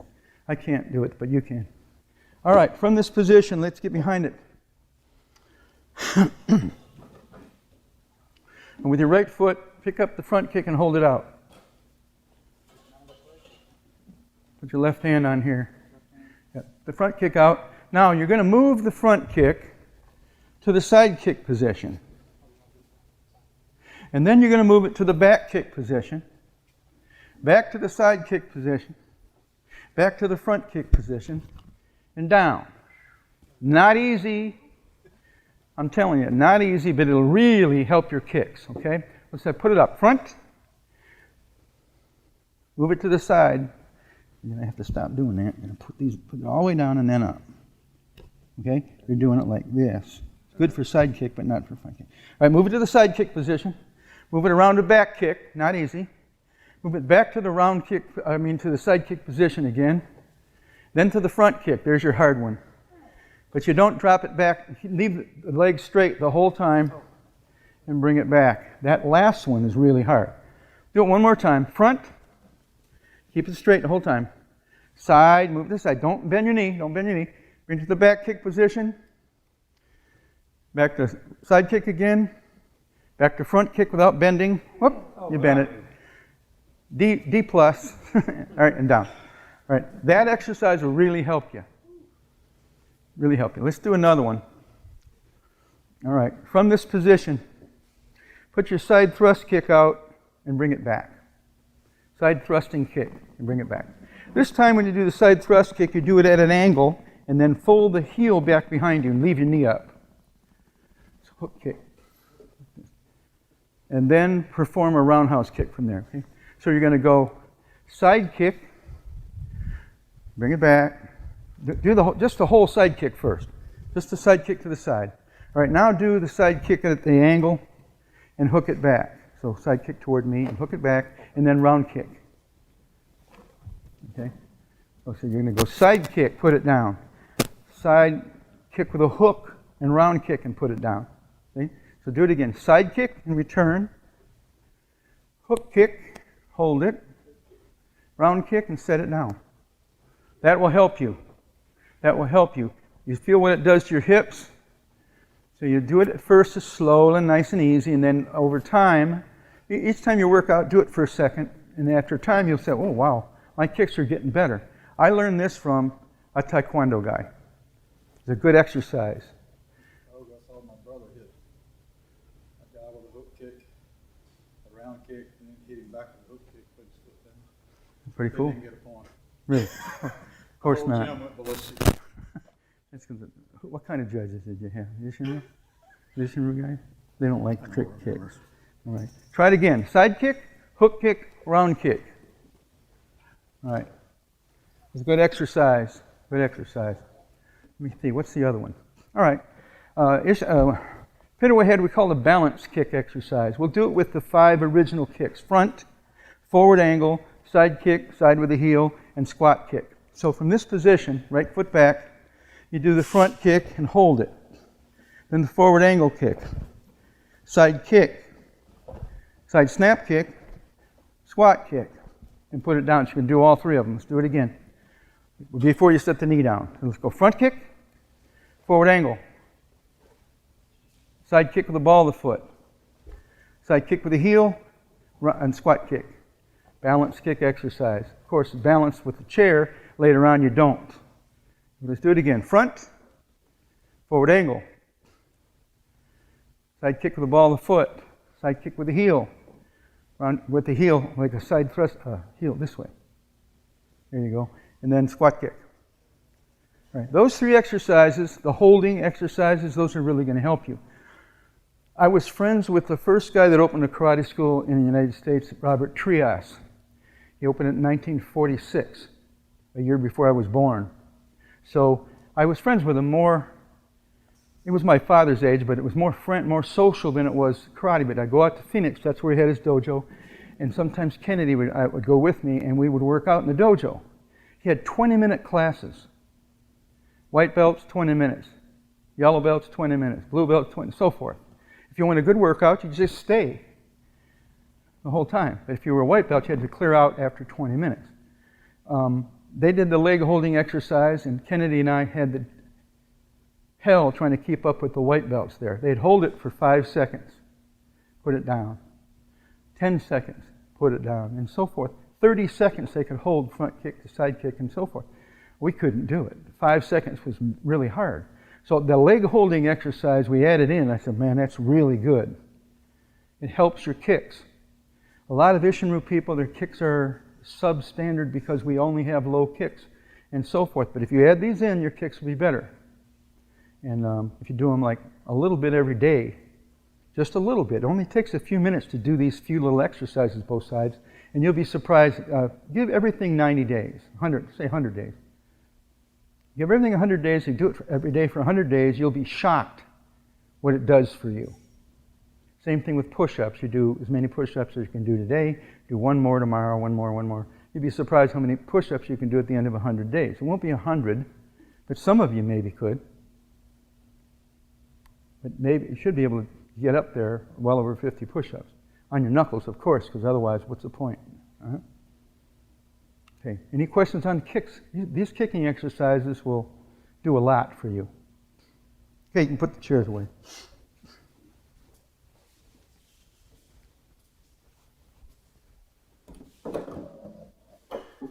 All right. Almost. How many are from this dojo? Jose, Keaton, myself, Joe, and that's it. Okay. Let your group kind of get in like formation. Let's see. You got 1, 2, 3, 4, 5. Okay. 4. 4? Yep. Okay. I'm sorry. All right. Let me have you right there. Who's your next highest rank? Okay. Jose. Let me have you right over there. And if you would get behind him, and if you would get on his front corner. Okay. Now, if you're having trouble keeping the katas regular throughout the dojo, this is going to help you. Trying to keep them standardized with more than one place is very, very challenging.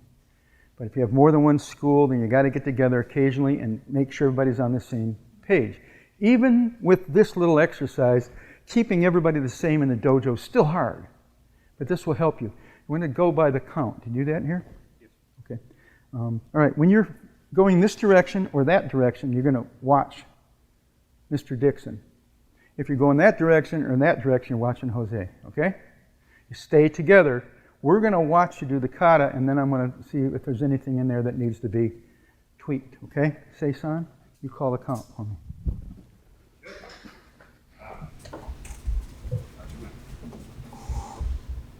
Ichi, ni, san, shi, go, roko, ichi, hachi, two, One with a hand and the one. ju, ichi, ni, san, shi, go, roko, sichi, hachi, two, ju, ichi, ni, san, shi, go, roko, sichi, hachi, two. Okay. Just a few things. So I'll go through it the best I can, and I'll talk the parts. So if you guys give me the floor for a second. All right. I learned it 4 ways, so it probably is a mixture of the 4. Okay? That's optional. Advincula said, no, that's not there. So, but it was, and I saw it, everybody else does that, but anyway. So, the open and move, I learned it as a hard block, but it doesn't have to be that. It really can be a soft block, but watch the angle of my chest. It's not square. So when I do the punch, I turn the body into the punch. So it's a punch block.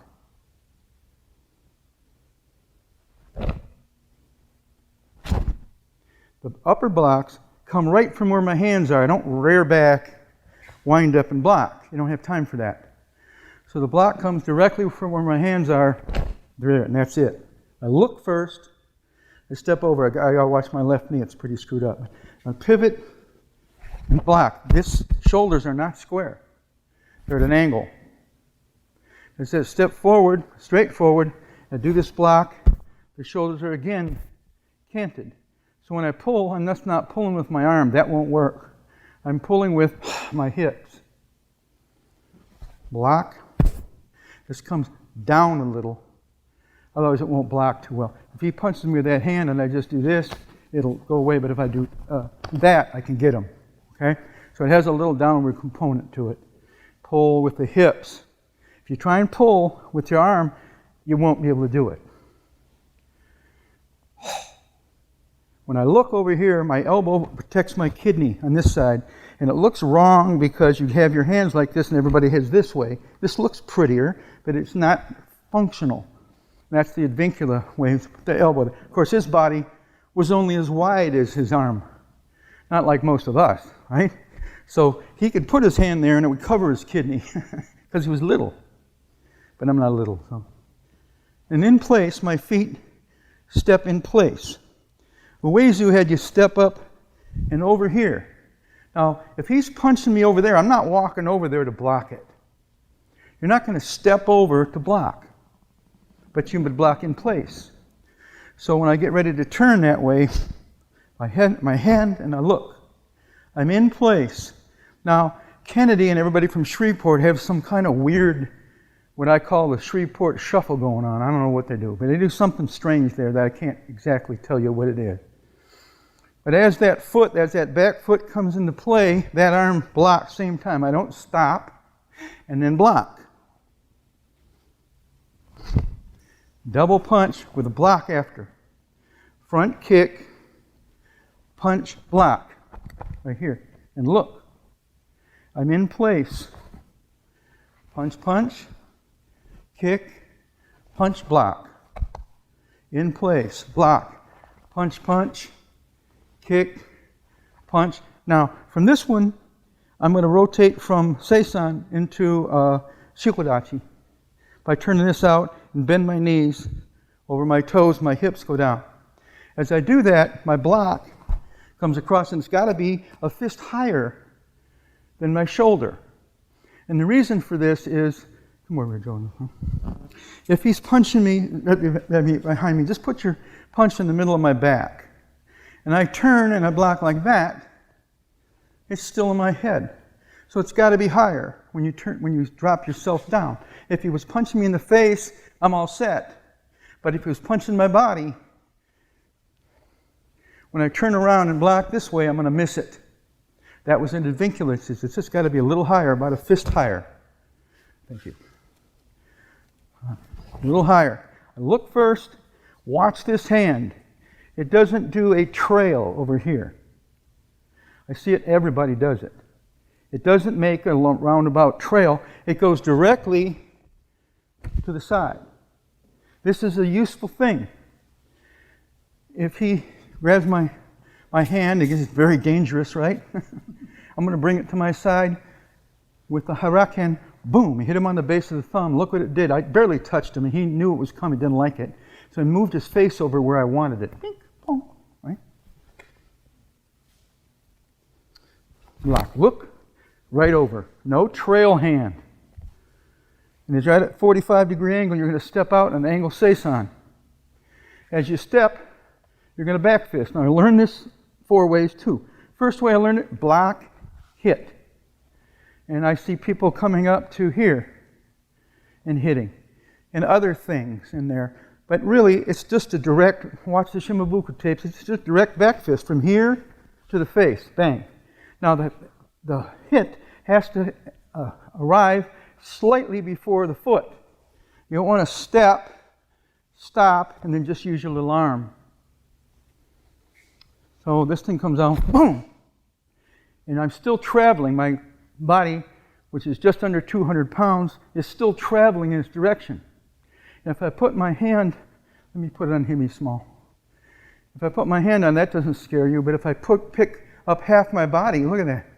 So I'm adding that force to the back fist, or the forward hand punch, however you look at it, by timing that. And it's hard to see in the kata. Very hard to see. Bang. You come back here, your body's still at an angle. Some people use this as a block. Others use this block a little bit or nothing. But I like the little slight block here. When I step across here, watch the chest. It's going to be at that angle. And when I get here, it's going to bring a little more of an angle because this is a fake punch. So I step across, it's a fake kick, fake punch, and then the kick. It's difficult to see it if somebody's burning the kata through because it's very subtle. Strike, back, stepping in, shoulder, turns right there to hit the punch. If you just do this, it's weak. But if I do that, it'll make them bring their hands up and then your front kick comes in. When you come down, this chest is 45. It's the same thing going back. On the last one, as this foot steps from Nekoashidachi to a Seisan, that hand arrives bang at the same time or slightly before.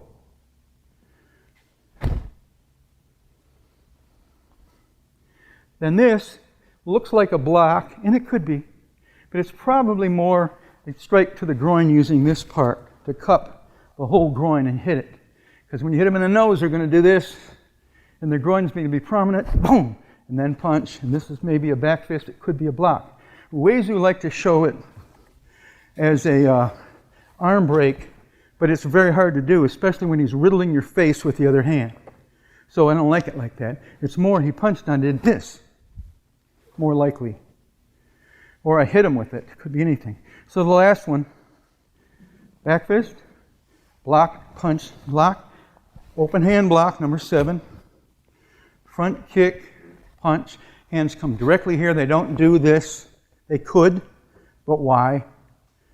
They come right here, and this is either catching a foot and turning it and then kicking up under the groin, or you grab their head and turned it like a neck crank. Or it could be a number of other things, but that's the 2 things that had explained to me. Okay, so when you see the kata, it can look similar, but the little changes in there change it a little bit. And the reason why I wanted them to film it is so that, because some of it you forget, you know. So it's good. If Nagel and them had films then, they filmed Shimabuku when they came home, we wouldn't have had this problem. But we do, so we have to do it. Any questions on the Seisan? Kata? No? You sure? All right. It's up to the teachers. If you're a teacher in your class, it's up to you to decide what you're going to do. Your teacher is the one that really sets the mode for you. None of you are my students directly, so you don't have to do it like I did it. This is the way Advincula basically taught, with some little stuff in there that we got from Pitaway, like the fake kick, fake punch stuff. That's subtle. That's stuff Advincula didn't really have in his head. Because he didn't do kumite, didn't teach kumite. So he didn't think about it that way.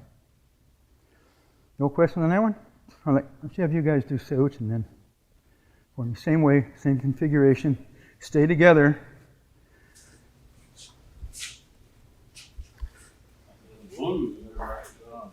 They hadn't done it yet?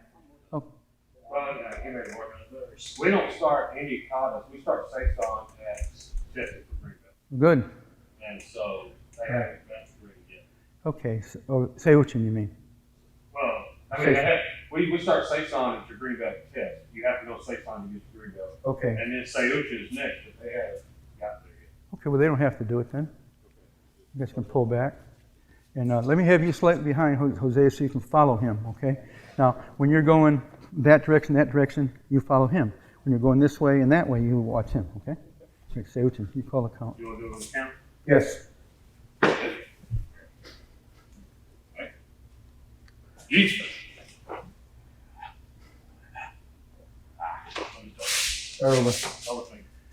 Real quick, bend your knees over your toes on shikodachi. If you're doing the stances, that's a heel toes, a basic Seisan stance, and just turn the toes up. But you bend the knees enough so they're over the toe, not too high. I know if you look at the Shimabuku tapes, he's real high, but he was what they called old. He was 58, that isn't very old.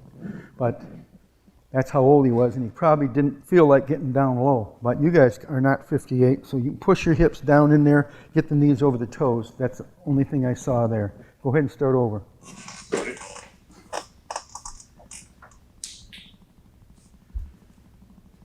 Each. And Knee.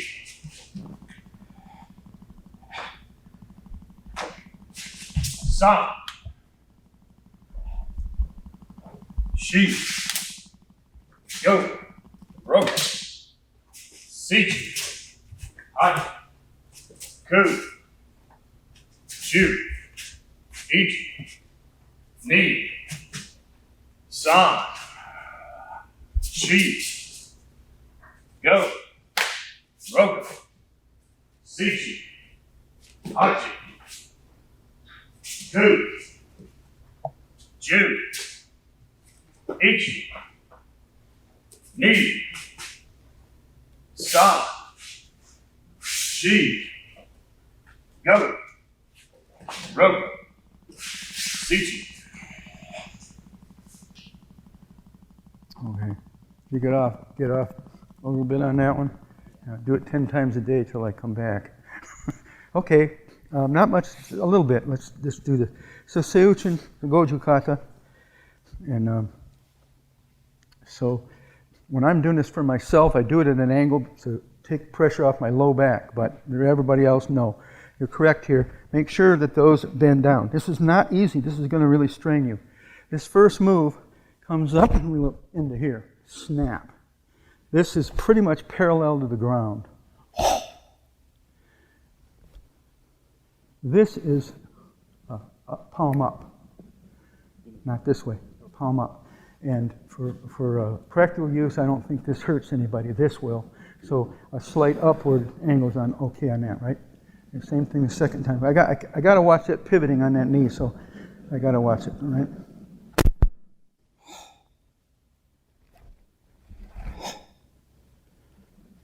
I can't pivot, sorry guys.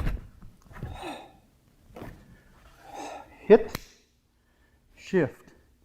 When you set forward into Sanshin, this is not a punch, it's a toggle type shape. You have your hand behind it and you're pushing this way, not this way. Straight in. And this is usually against the chest. If somebody's got you, your hands in there and do that, or bang, you're coming in and you let them walk into it. Immediately, that goes there. Don't pull back first. You won't have time. If I hit him here, I won't have time to do that. Boom, boom. Then I will, okay? So, right away, as soon as you hit with that, you're in the Sanshin stance, boom, immediately. Now you're looking at that angle. It comes right down, and this thumb is around that thumb. This is in a Chudan position. This is open. Lock, step back, pivot, lock. This one comes from the waist, not here. See it at the national tournaments coming from here. They're from the waist. It's just like number 6 exercise, except it's backed up. Look here. Step back. This hand makes a big circle this way, and this one comes over. It's not wrong to go straight. That's the way I first learned it. This works better for a number of reasons. You're good here. Straightforward Sanshin, angled Seisan, back fist. Make sure you return it. Don't hold it out there. That thing comes back. Bang. You look at that angle. Step around here in the Seiuchin. Double block. This has got to be out there to protect against a kick. Can't be over here. Out there. Middle block. Straight in. Come over here. And put the punch up to my head over here. I'm going to go straight in from there. I don't have time to back up and then hit him. Well, boom, boom, right? Thank you. So, 1, 2, 3. The Goju method has an elbow in there too. It's implied in our system. We don't show that. Square off, double block, step into the Seiuchin. Back fist, implied in elbow, but we don't show it. Block. Block. Yeah, 15th exercise. Again, step over the side and you're doing the low punch. Could be a block, could be a punch to the pubic bone, whatever, bang. You're up at an angle, back fist. Step back at in your cat. Come up to here, and the last move is Sanshin. That's the way Advincula taught us. Very minor stuff. Any questions on Seiuchin? Who's got Naihanchi? Just you two? Okay. All right, you want to be slightly behind him. You're going to watch him the whole time. Okay.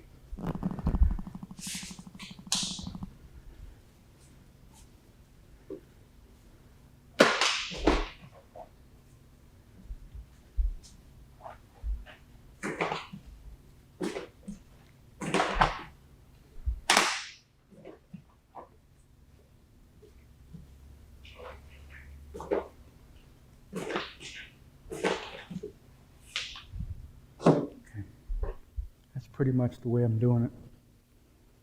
Didn't see a whole lot. Either one of you want to say anything on that one? That's pretty much how I do it.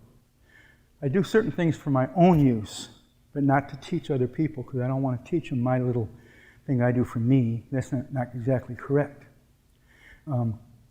Because these steps are implied kicks, I put the kicks in. Uezu, so anytime you step across, he would do a side kick there, in the kata.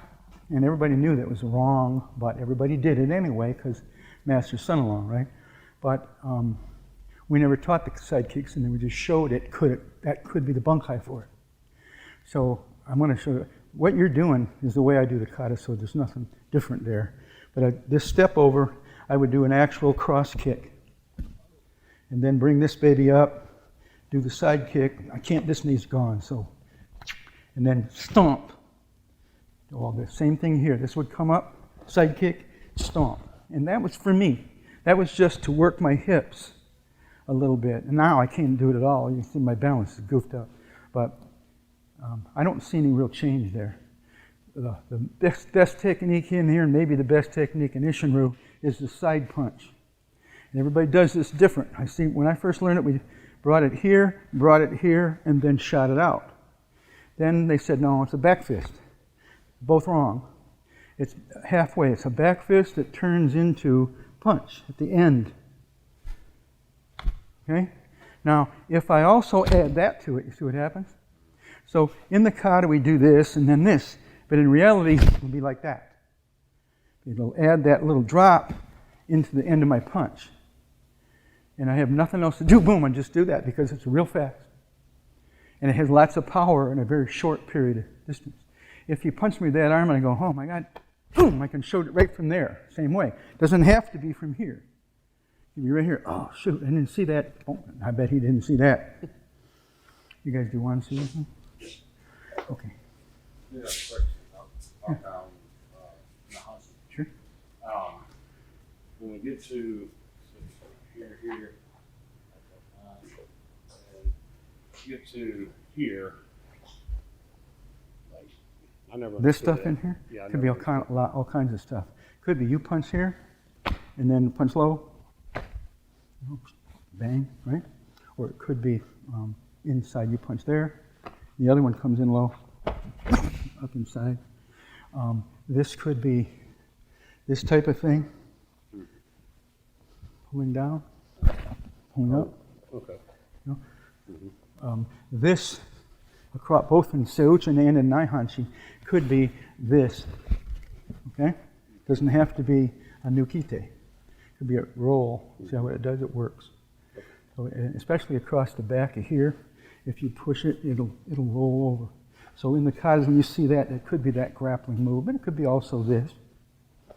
Whatever you like. There's more on YouTube than I can ever tell you. It's a good place to study. I would look at all of them. Even the other styles, they have good stuff in some of their katas that would be good for us, you know. All right, you going to do Wansu for us? Okay.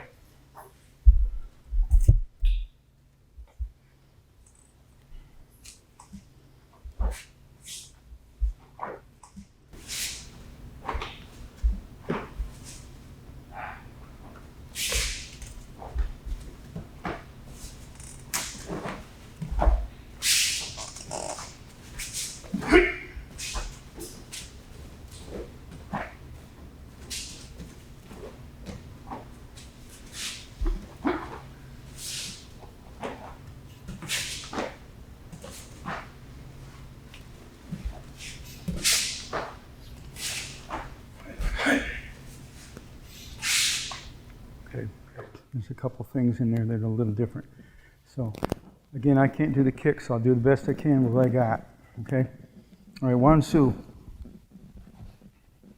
This is a Seiuchin, that's for sure. Well, we're the only lineage that I know of, the vincula, that teaches this. Everybody else teaches the Naihanchi. But he taught the Seiuchin, he explained it, and I liked it. So you're correct there. You step forward, keep that in mind. Don't be too squared off. Punch. Still angled. Angled. Now I throw the punch, the drop punch, from there, where just about everybody else brings it here first. And Advincula explained, well, if he's kicking me in the groin here, that's what I'm doing. So it has to come from where it is. I don't have time to bring it here. However, if it was a punch over here, then it would. Okay? So it depends on your bunkai of it. Thank you. So I like to punch right from there. Boom! It looks like a back fist, but it isn't. And it's the same thing over this side. Block, punch, middle block, nukite. This is a block and hit same time. And the principle is just as important as the exact technique. And then drop punch. Turning, I learned this so many ways here, I can't remember. But I believe the last time I learned it was a high open hand block, high uppercut. When I first learned it, it was a middle block, twist punch. So I kind of like that uppercut, and I also like to put the pivot on it, but that's not correct. That's for me, if I can do it. So lock, uppercut, front kick, blocked right in right away. If I pull back, I'm going to lose him. If he kicked me here, and I blocked and moved back, I got to come into all that. But if he kicks me, I go, I got him right away. So Advincula says, don't pull back. But yet, in his film he gave me, he pulled back. So block, move in. You're not grabbing him by the groin and picking him up. It's impossible. He'll jump a little, but not enough. But if you put it all the way into here, or hook the leg, then you can flip them.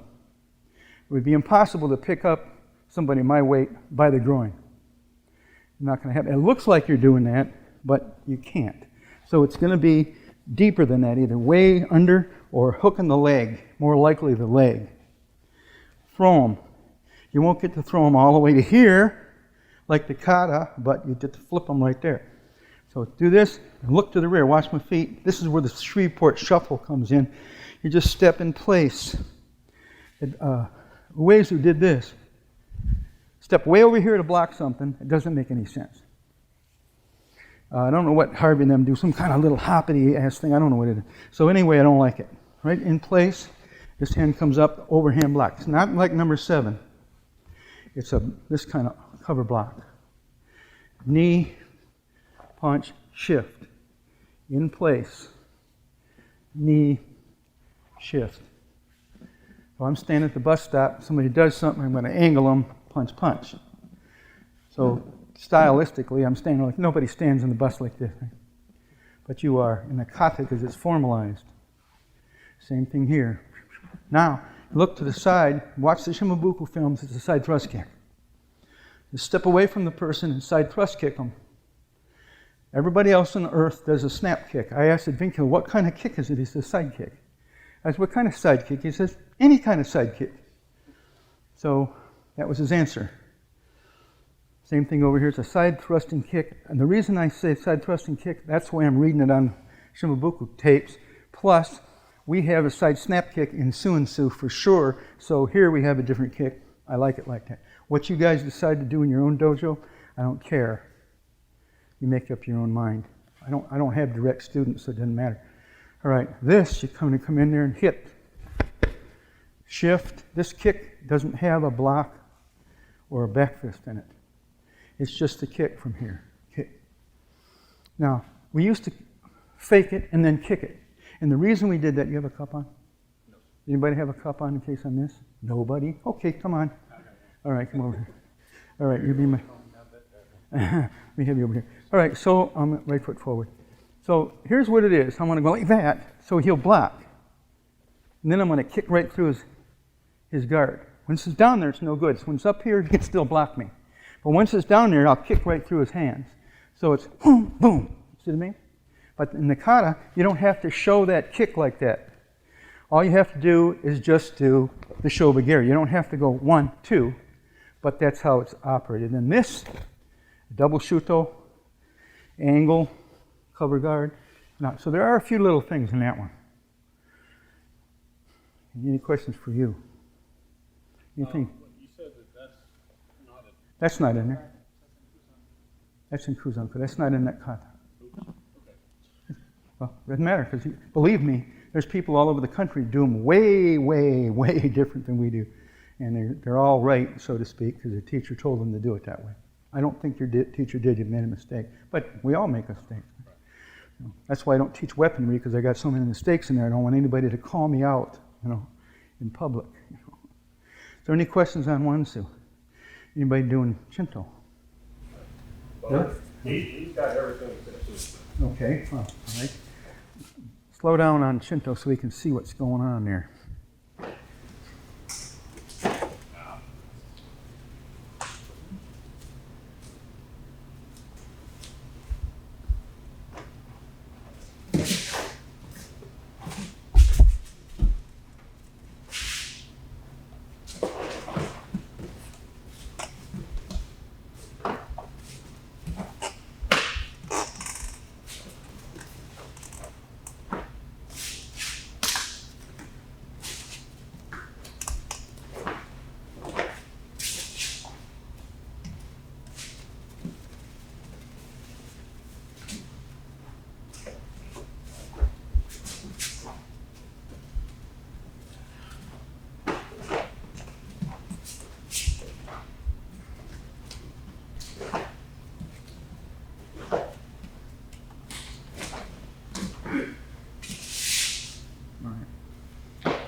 This one is almost impossible for me to do because of the pivots, but I'll walk through it the best I can.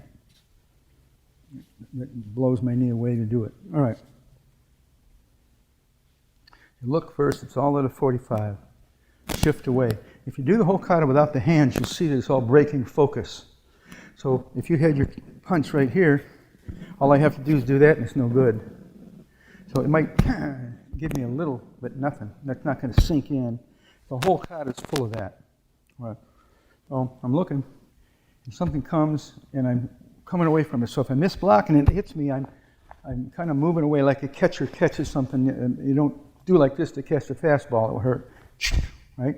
You pull back a little bit, and you can catch it. So same thing here. Now whether this is a block, or a block this way or that way, depends on who's explaining the kata. I like it like two blocks, like left, right, punch, left, right, hit. But everybody else likes to do this and twist it and all that. I dare you to catch somebody's punch in midair. It ain't gonna happen. So it'd be good if they were grabbing you maybe, but catching it in midair, I don't think anybody in here can do that. So we step back and this, and then this hand's doing the blocking, and that one's doing the stabbing. This is a prep move. Now, I throw back fist here, but I think it's a hammer fist. And then the straight punch. And then shifting, block. Mr. Johnson teaches this as a strike. That's fine, whatever happens. I can't pivot here, so I'm going to walk around it. Block. Now, on Shinto, your double kick, both double kicks in Shinto and Kuzan-ku are two complete kicks in the air. Kick, kick, no faking. Now, most of us cannot do that. So it's okay to make the first one a fake kick because we can't do it. But it's supposed to be a kick, two kicks, two full snap kicks in the air. Very hard to do. And at one point, I just got to work till I get it, and I worked on it, I got it pretty good, and I laid off a week, and I couldn't do it again. It's not easy. But the Shinto kick covers distance, and the Kuzan-ku kick comes up, kick comes down the same spot. So this one can cover distance. So when you're doing this, you're kicking. Shimabuku was left-sided, so he'd probably like to kick with the left foot. So this one should be a full kick in the air. But if you can't do that, and I certainly can't, I'm going to just use the first one as a fake and kick. Since I'm not in a flying mood lately, I'm just going to do it on the ground as a fake kick, like Pitaway did. Pitaway did both. So boom, boom, and I come down.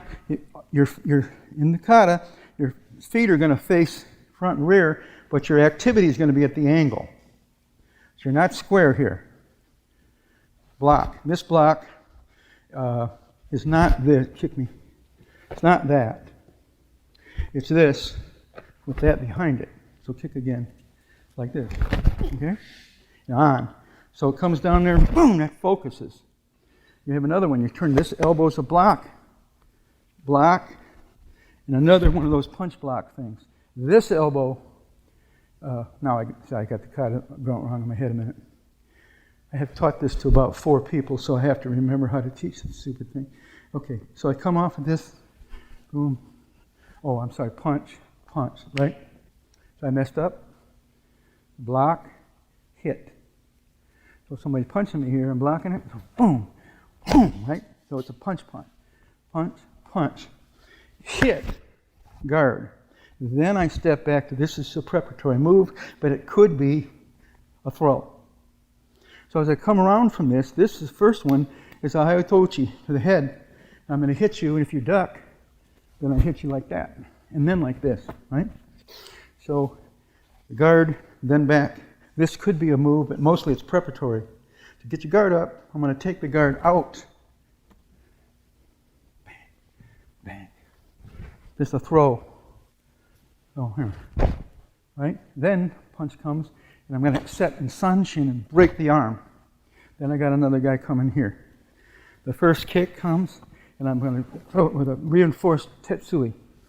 Second one comes, boom, kick. Now these things, these pivotal things, when I learned them, the front hand was the one that's blocking, and this is preparatory. Kennedy argued with me till I blew in the face about these being equal. I said, okay, we'll make them equal. That way you can do what you want with them. So when you come around here, those are equal. Lock, lock, lock. Something comes here, step back. And again, I would use the front hand as the blocker, but Kennedy talked me into making a double block. Block. Grabbing them and hitting them. Right here, inside. Inside pivot's important. Kick, step and punch. Step back, something comes, you avoid it and do the double ochi.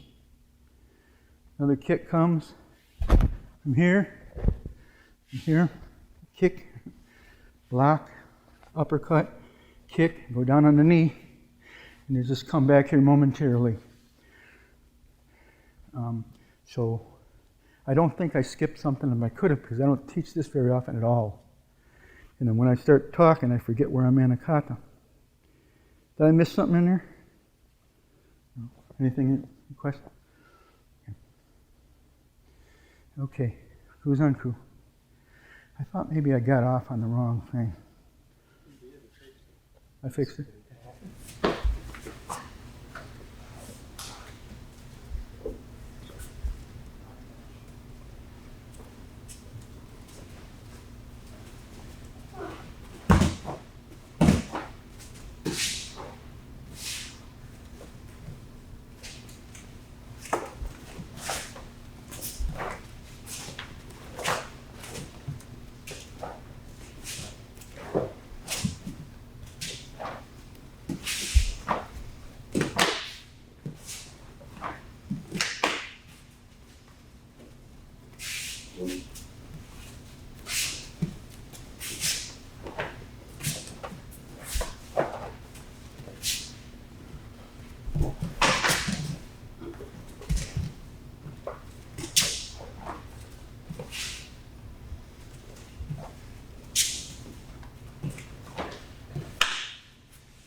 Okay. Again, I hadn't taught this kata to very many people either, so I will get lost in the middle of it probably. All right, there's a couple things, nothing special. This is a very high kata in almost all styles. It's a very high kata. I think we're the only ones that teach it before black belt, but I don't know for a fact. All right, so you come off of this and step over, block, block, middle block. I see people blocking up here. I don't know. Block it here. Little disturbance, punch block. Little disturbance, punch block. Look, shift, don't trail hand it, just bring it straight over. Back fist and kick, same time. Or you could slightly offset them. So if you wanted to, you could do this. Bang, bang. Or boom, boom, right? Or same time. I have a hard time making them both snap at the same time, so I offset them a little bit. That would just be me. Okay, so we're coming back here at an angle. Angle, angle. Straight forward with the block, and to go to the angle again as you punch. Punch from here. It doesn't work if you block, pull back, step forward, and counterpunch. That doesn't work.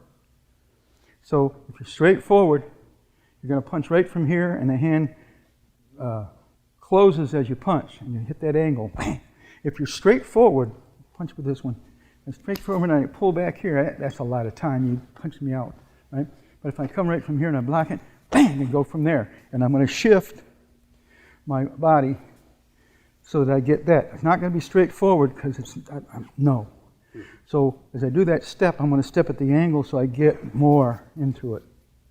Okay? When I come around here, this is a block punch. So it's a blocking movement. Like if you're punching at me and I'm going to go boom, like bang, bang, right? So you come around, that's a block punch. Angle, everything's an angle. I got to look. I got to cover my face. I don't just posture because that's not doing anything. I watch the Shimabuku tapes. He just postures. He doesn't do anything. So the punch is coming. You got to clear it out of the way. You kick. Sorry about that. Go down. Block. Punch. I don't do the thing anymore. Same thing on the second one. Everybody just postures, but it doesn't work. You've got to clear your face up. You've got to have something's coming here. Block, hit. Kick. Right, you come over here. Same thing here. These can be precede one another or at the same time. And then elbow. Be level with the floor. This way. Shift. Same thing there. Elbow. And immediately, take your time. The next two, you can go slow or you can go like that, depending on what your bunkai is. You got two people. Come on over. Don't worry. They give me a hard time and I go bang, bang, hit them both. There could be blocks, but I like strikes. I think blocks don't work that good in real life. All right, so after I do this thing, then I'm going to pivot in that direction. And it's got to cover my face, block, kick. You come down here, it could be hammer fist or shoot those. I've seen both. Block, punch, punch. This thing, when I first learned it, we did this, open the hand. So it was walk in a nai-hanchi, boom, open the hand. You jump up in the air, do the crescent kick, come down, jump up again, switch. Nobody could do that. Willie Adams, that's it. Kenny Green, that's it. So Vincula says, nah, you just do a crescent kick and go down. So if I kicked at you and I missed, I'd go down on the ground to avoid your oncoming thing. And so I see a lot of different ones. Some people still jump up in the air and come down. There's nothing wrong. Very athletic. Real cool for the kata or scores or whatever. But for reality, I don't think so. When you come up off the second one, double punch. And you shift straight forward and you have the dragon's tongue kamai. Both open. Dragon's tongue. Kamai. Guard, right? Dragon's tongue. Just low block. And nukite here. And you're going to turn inside, low block, and Advincula and I are, he showed me a side kick with a heel here. Next time he came, he did it with a ball of the foot. I said, last time you said it was a heel. And he went ballistic on me. No, I didn't, you know. I said, well, okay, I have a photographic memory on some of it, and that's one of them. Because I had a big question there. I asked him, what kind of kick? Same old crap about any kind of side kick. I said, side kick with a heel? Yeah. So he changed it on me and then threw a wingding. So after you do this, you're going to come over. This is a Sanshin, what do you call, windmill block from Seisan. And in. And from there, I don't even know where him and the Kata. Okay.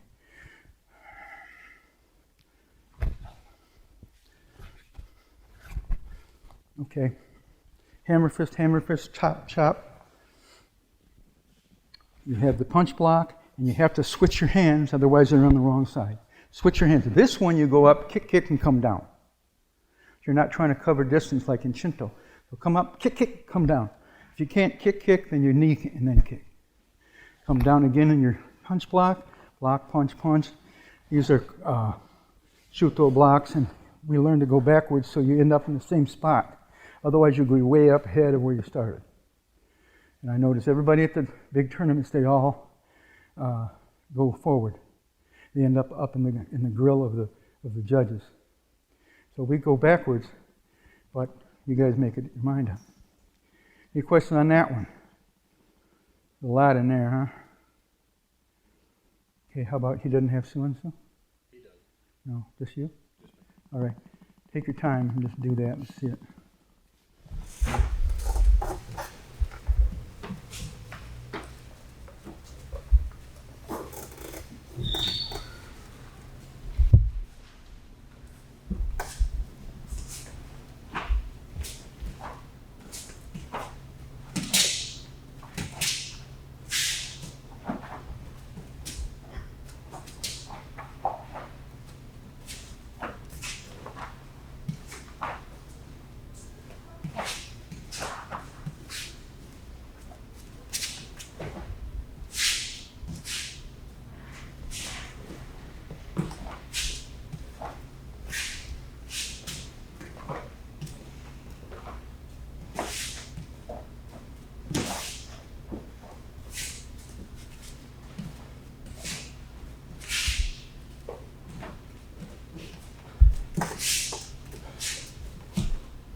Crane block.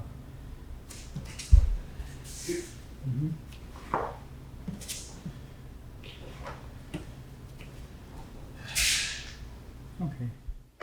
There's some minor stuff. Mostly stance shifting. All right. Again, I'm not going to be able to do his kicks and all. And this comes up. Now, you can do the full punch, or you can do the half punch. I usually do the full punch on the first two and the half punch on the last one when I'm doing it for like competition. However you guys decide to do that. But this really, the rest of them are all doing it with a full punch there. And then last one is from there. This is correct. You're pulling, you're hitting hard, and then, all right? Don't forget about the chest. Bang, bang. Almost everybody does this from Seiyuchin, but I think this is Naihanchi, it'll work. If you do it from Seiyuchin, you start to work, you'll be off center. Won't work. So Naihanchi, is that how you're doing it here? Well, on that, I didn't know. Since Chris said Naihanchi, it always felt strange. I started researching. Seisan? Okay. Well, most of them are actually doing it in Seiyuchin, and it will not work from there. You'll be off quite a bit. So Winkler says, no, it's a Naihanchi. You move right into it from there. So I like that. This is number 13. Hit. We're in place. Exercise 7. Shift over. This is definitely a side snapping kick here. Definitely. So when Uezu came, he did beautiful high hold out there, real pretty comeback, real pretty side snapping kick. So if you're doing it for competition, if the kick isn't real distinct, then this would be a poor kata for competition. But if it's a snapping kick, not a thrust at all. Same thing here. This is straightforward, nukite. Straightforward. And you look, this is definitely a cat, Naihanchi. And you go right from here straight into the pivot. Kick, block, and as you shift forward, you turn these 1, 2. As you like that. You turn this way, again it's a kamae. Somebody's got you and you're going to turn their wrist. And it's a forward angle or a side thrusting kick there. This is a U punch, Yamazuka, right? And then this has got a block like you would in Sanshin, and then another one. So the first one's straight out, the second one has a rotatory block punch. Then you're going to shift back and double block, and you step over, squat kick, squat kick. Remember, they're not going out there too far. You're right up inside them with a squat kick. I don't know where I am now, okay. Like I said, I hadn't taught this in a long time. Okay, so then you're going to go over here in close to the, am I right, going this side now? Okay.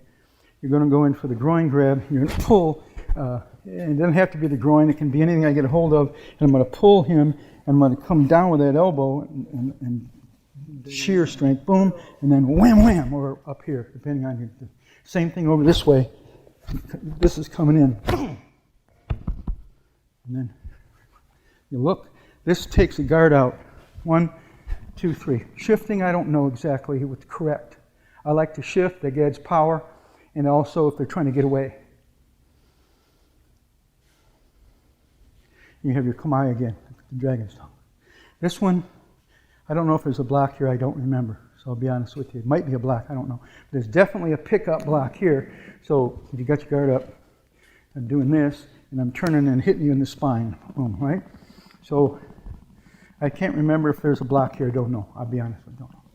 If you cut this cuff, bang, and then the throw from one su. This is a chicken wing block, or whatever you call it. Bang, bang. Block point. Grabbing. This is a front heel thrust kick, but I think probably more correct, it's a toe kick. Yeah. Right? This is kind of a sweeping block, grab, hit, kick, punch. And the same thing here, this kind of just passes. It's not a hard block. It's just a sweeping block. Grab the groin. When I hit his groin, okay, I'm not going to hit you. I hit his groin, his face will come forward for that. And then that'll be open. And then drill him. So you're moving his body like this where you want it to be hit. So the principle is important as much as the actual technique. So you get done with that one. Where we at?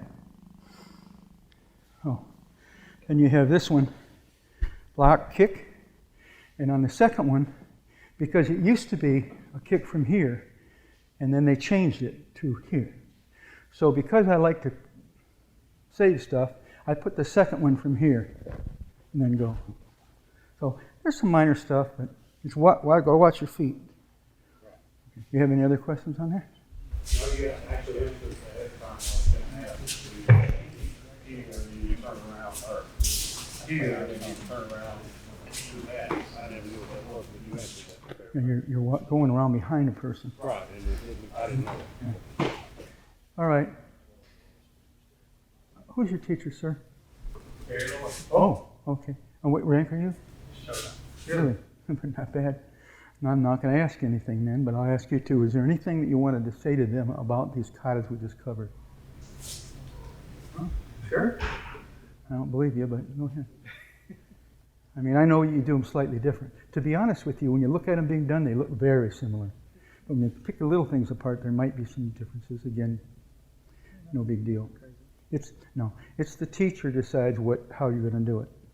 So I'm just here to give it how we did it before, and you don't want to get too far away from that.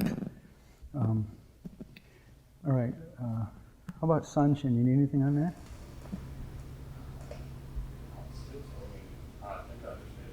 Okay. All right. It's real simple.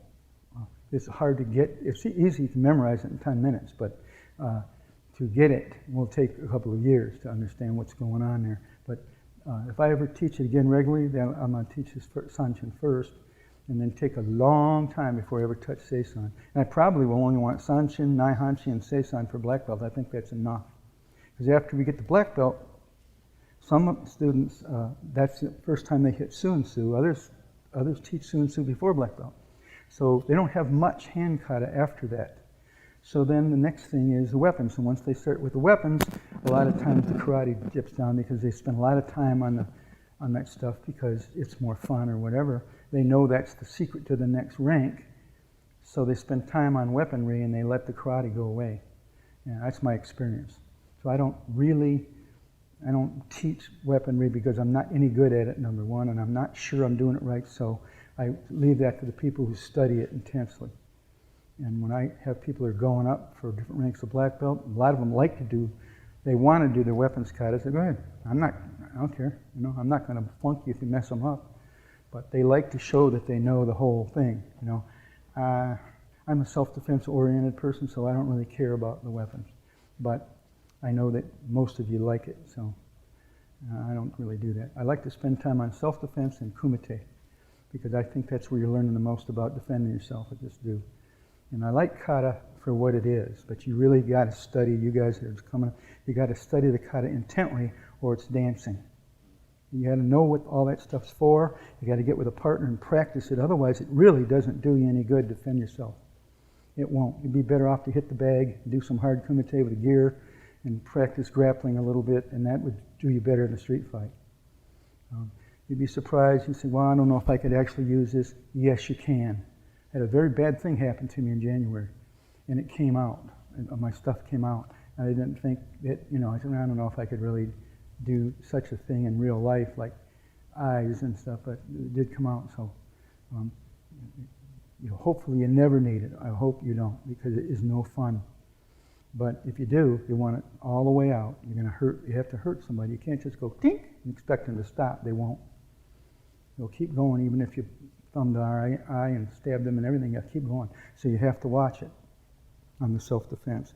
But I think that's important. I made my daughter take it from the time she was 5, because I knew the FBI says most women have an attack on them 1/3 before they're 18 and almost 100% after 18.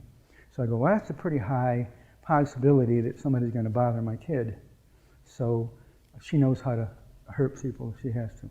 And I think if I had my choice, I'd teach this in all schools for little children to learn. They don't have to learn the katas and compete in a tournament, although that's good for them. But I think they should have self-defense. They have to have something. Especially girls, they just, they get at teenage years, but guys are so much stronger, they get overpowered very easily. So some of them are real tough, and they'll win, but that's an extraordinary little girl who can beat up a bigger man, very extraordinary. So I think we should give this to everybody we can. That's why I like the dojo. There's a nice big professional dojo. It's very cool. If I ever do it again, I don't know if I'll be able to do it at this great of a level, but this is very cool here. Pretty impressed. All right, what time do we have?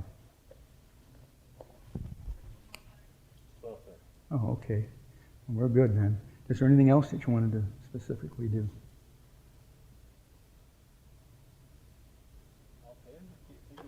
Okay. Pogue, I have a video that you made. See if I can get it for you. Well, I think it may have been Larry Dreer. I couldn't tell. But you were out in the field. He was doing Kata in the Bunkai. It was really fast. Did I have a blue gi on? I think so. Oh, that was me and Larry went down to Florida because I owed those films to somebody, and I was overdue for doing them. So I said, well, meet me down there, and we brought a person to film it. It was a secretary, just a regular, superator, whatever you call it. And we did everything we could think of for everybody with that. Larry was a really, really good karate man. All right, I'd like to turn the floor over to Mr. Sloan. He's got a lot of experience. I'll let him kind of tell you that we can sit and relax during this if you'd like. I would like to sit, so that's why I offered it up. So why don't you sit, and I'll turn it over to Mr. and some water I could use, right? Mr. Sloan to tell you about his experiences in Okinawa. I think you're going to like it. As you heard, my name is Andy Sloan, and I'm from Shreveport originally, and then I moved to the Dallas area when I was 14. But most of my family back in the 90s still lived in Shreveport, so I kept coming back to Shreveport all the time. And eventually I trained with some Isshinryu people in Texas, but Mr. Kennedy was still my primary teacher until I was a Shodan, and then I changed over to train under Sensei Ed Johnson because he just lived closer to me. There wasn't anything wrong with Mr. Kennedy or anything, so it just made more sense to train with Sensei Johnson. So I've been with him ever since. But I've been training in martial arts since January of '91, so 31 years. And then training in Isshinryu almost 29 years. And then I joined the Navy in 2006, and I had the great fortune of being stationed overseas for 14 years of my 16 years in the Navy. And 12 of those years are in Okinawa and 26 months in South Korea, actually. So, and I only got one more duty station left, and I'll retire in 2026. So, but anyway, I have trained in Taekwondo and Jiu-jitsu, Judo, various things over the years. But my heart and true love has been Isshinryu karate. So I tried to learn as much of it as I could, and the history of it I've been trying to study since I began. And I have a large collection of photographs and records, and all these service members that trained with the founder. I have the service records on over 200 people that trained with the founder. He had a contract with the Marine Corps, so those somebody had made a listing of a fair amount of them. So I went down the list and requested the service records from the National Personnel Record Center in St. Louis, and gone down to the Okinawa Times newspaper office and got from their microfiche a lot of the old stories and things, got some pictures and things. But if anybody has any questions about any of the history of Isshinryu, I can tell you to the best of my ability. Anything? No questions anybody ever wanted to ask? I was told that originally it was four Marines, Don Nagel, Harold Longtail, Mr. Steve Armstrong, that took it, came back and opened up the first dojo. That was always the story I heard. Well, so there were really the big three, and plus Sensei Mitchum. Now, I don't mean to downplay Sensei Mitchum's contributions to Isshinryu at all, but he was a career Marine, and he didn't really get to set down any roots until he retired. So by that time, in '73, when he retired, Isshinryu had already had a big foothold in the States, thanks to Long and Armstrong and Nagel, because they were not career Marines. Mr. Long had been in, I think, from about 1950, and after about 59, he got out for whatever the reason and went to Tennessee and started teaching. And then Mr. Nagel was only in the Marines for about 4 years, and then he got out as well. He was teaching after he left Okinawa in September of '57. He got back to Camp Lejeune in North Carolina in November of '57, and probably started teaching in about January of '58. So he's really the first that we know of to actually teach it. And he even says it in an interview that there were other Isshinryu students of Shimabuku before he started, but really nobody did anything with it when they came back from Okinawa. He was the first one that we know of. And then after he got out of the Marines in September of '59, he went back to New Jersey, where he was from, and started teaching, and you guys kind of know how it expanded from there. And then you had Steve Armstrong, who also had been in the Marines for a fair amount of time, but also did not decide to make it a career until he got out in about, I think it was about October of '60, only about a week after he left Okinawa, as a matter of fact. And then he already had, made up his mind he was going to teach, and so he did. He had a few locations until he had that final one there in Tacoma, and Master Shimabuku came to his dojo the second occasion that Tatsuo came to the States. But those are really the main three. And then Sensei Mitchum, of course, he deserves credit because he was, he contributed a lot to the style. He was the first American Okinawan Karate Association president, and not that it necessarily means anything, but he was probably the first American to be promoted to 7th Dan in our style and then to 8th Dan in our style. And then he went on and created his own association too later. So he had contributions that were important, of course, but he just didn't have the impact, I would say, as the other three gentlemen. But everybody contributes the way they can. So like I say, I'm not trying to be disrespectful to Mr. Mitchum at all. But in my opinion, he just wasn't as impactful as the other three. What else? Vincula. Okay, he was another one. Everybody contributed the best they can, and he also was a career Marine, so he didn't get to really set down roots until he retired either. But he had several tours in Okinawa and was able to train a fair amount with Shimabuku. And I think perhaps he had a better physical prowess than some of the others, a little more athletic perhaps, and so he did, I think he had a little bit more of the nuances to the kata and the technique that perhaps some of the other ones didn't. Not that what they did was bad, or just a little different. Some of them seemed a little stiff maybe, but he was a little more flexible and could do things perhaps a little better, and that the other people couldn't. But a lot of people want to know, well, who trained the longest with Master Shimabuku? And not that necessarily means a ton, but of the 5 Americans that trained the longest with Master Shimabuku, we had the 2 civilians that got out of the Marine Corps and actually stayed in Okinawa. And the first one was a black gentleman named Lewis King. And fortunately, I was able to get a hold of him before he passed away. And he started in 1960. And I asked him how long he stayed in Okinawa, and it was until June of 1974. And he was deathly afraid of flying, and that's why he delayed going back to the States. And apparently the only flight he ever took in his life was when he finally did go back to the States.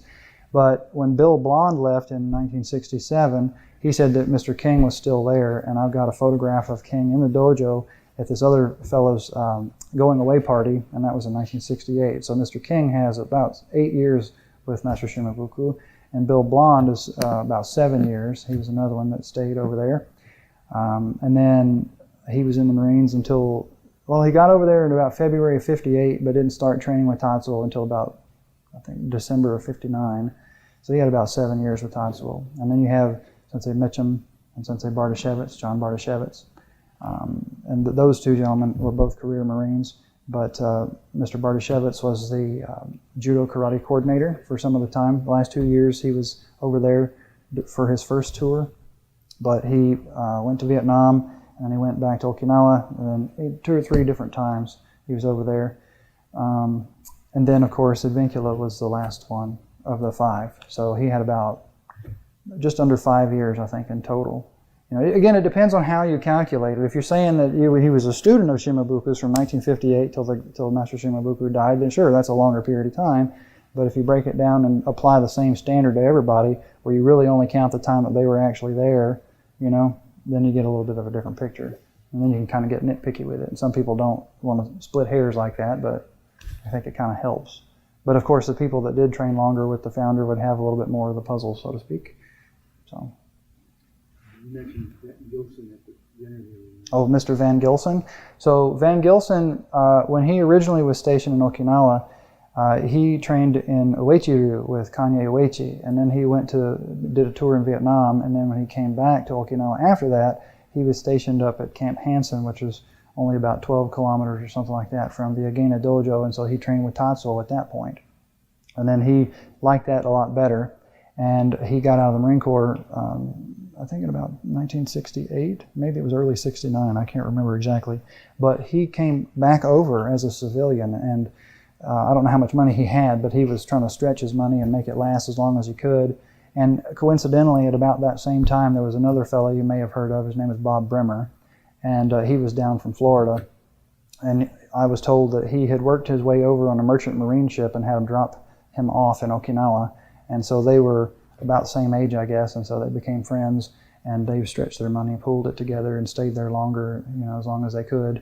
And then finally, Mr. Van Gilson went back in 1970. But Vincula and Bartoshevitz and some of these guys, they remember Bremer and Van Gilson, being around there. And Mr. Van Gilson was sponsored by Tatsuo there, and he had to go out in the fields and work and, you know, earn his keep and stuff. And so he had a great appreciation for the Okinawan culture. And he told me one time, said that he got real sick, and Master Shimabuku thought he was going to die. And then he went and prayed over him, and, you know, I guess like last rites kind of thing. And anyway, he got better and didn't die. So.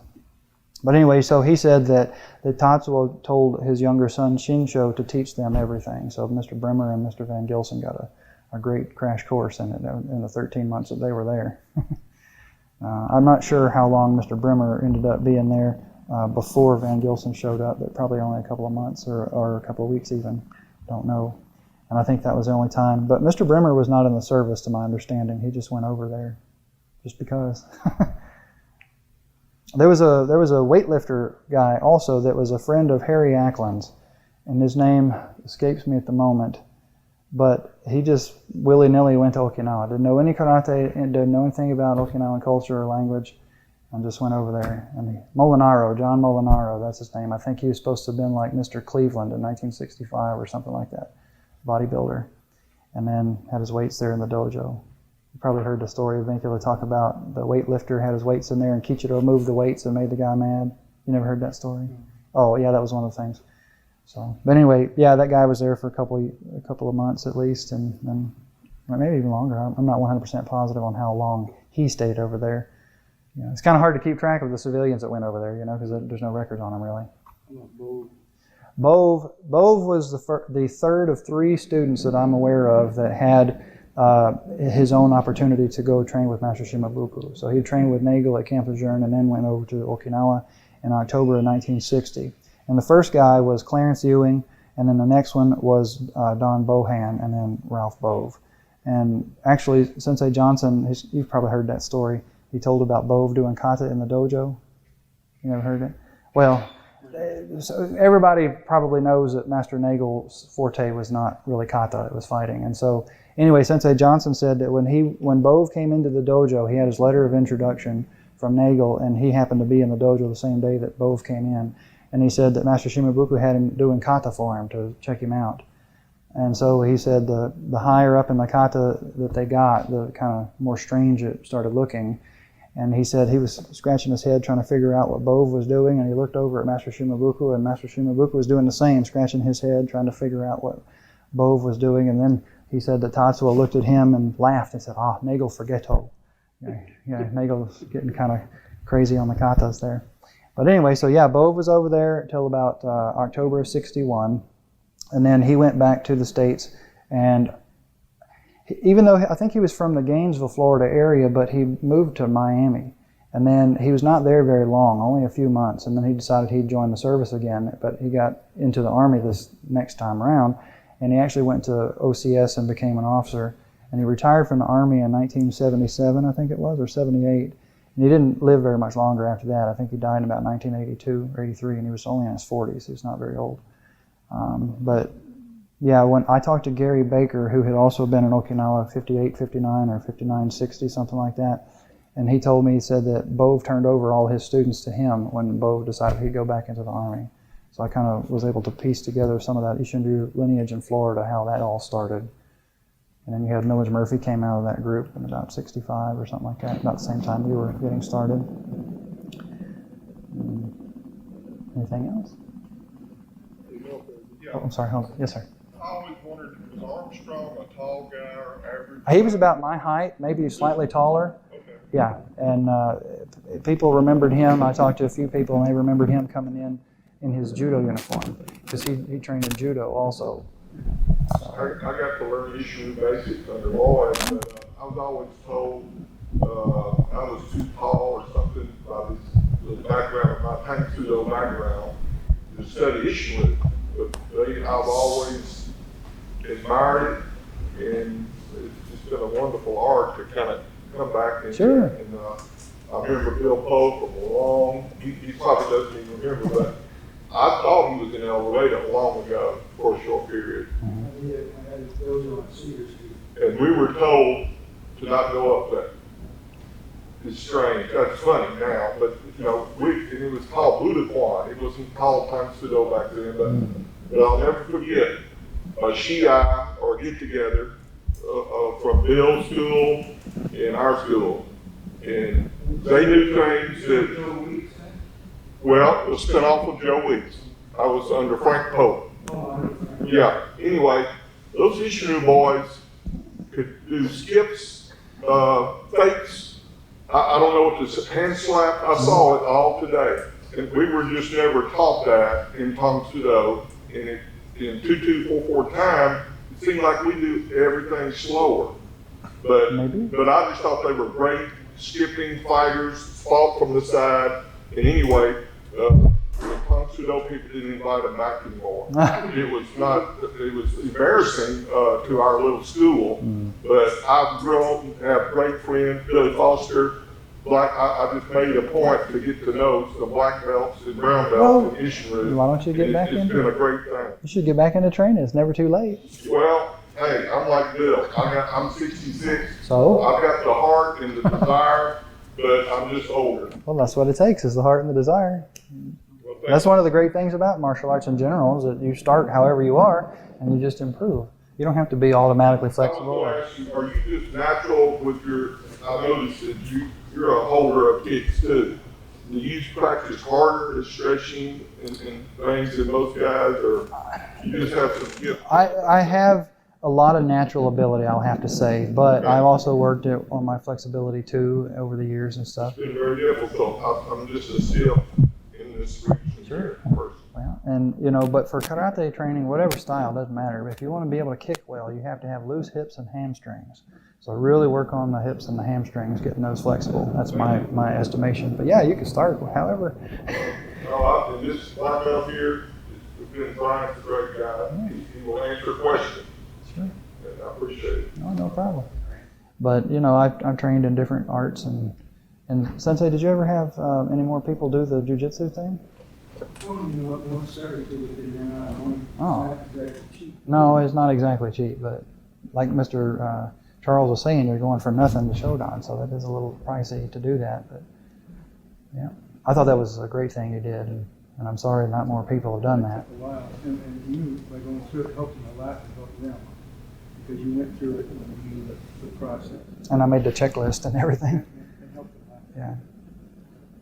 So if you guys didn't know, a few years back, maybe 4 years ago now, Sensei Pogue had talked it over with Dr. Charles, who's got the biggest judo school in the U.S. Judo Association, and put together this jiu-jitsu program because a lot of the general public sees it, Brazilian jiu-jitsu and things, and they want to do that. So we kind of have a lot of the grappling type things and locks and chokes and throws and stuff built into what we do already without a whole lot of extra stuff you have to learn necessarily. And so he set up this program that we could do and be certified in for Shodan in jiu-jitsu in the U.S. Judo Association.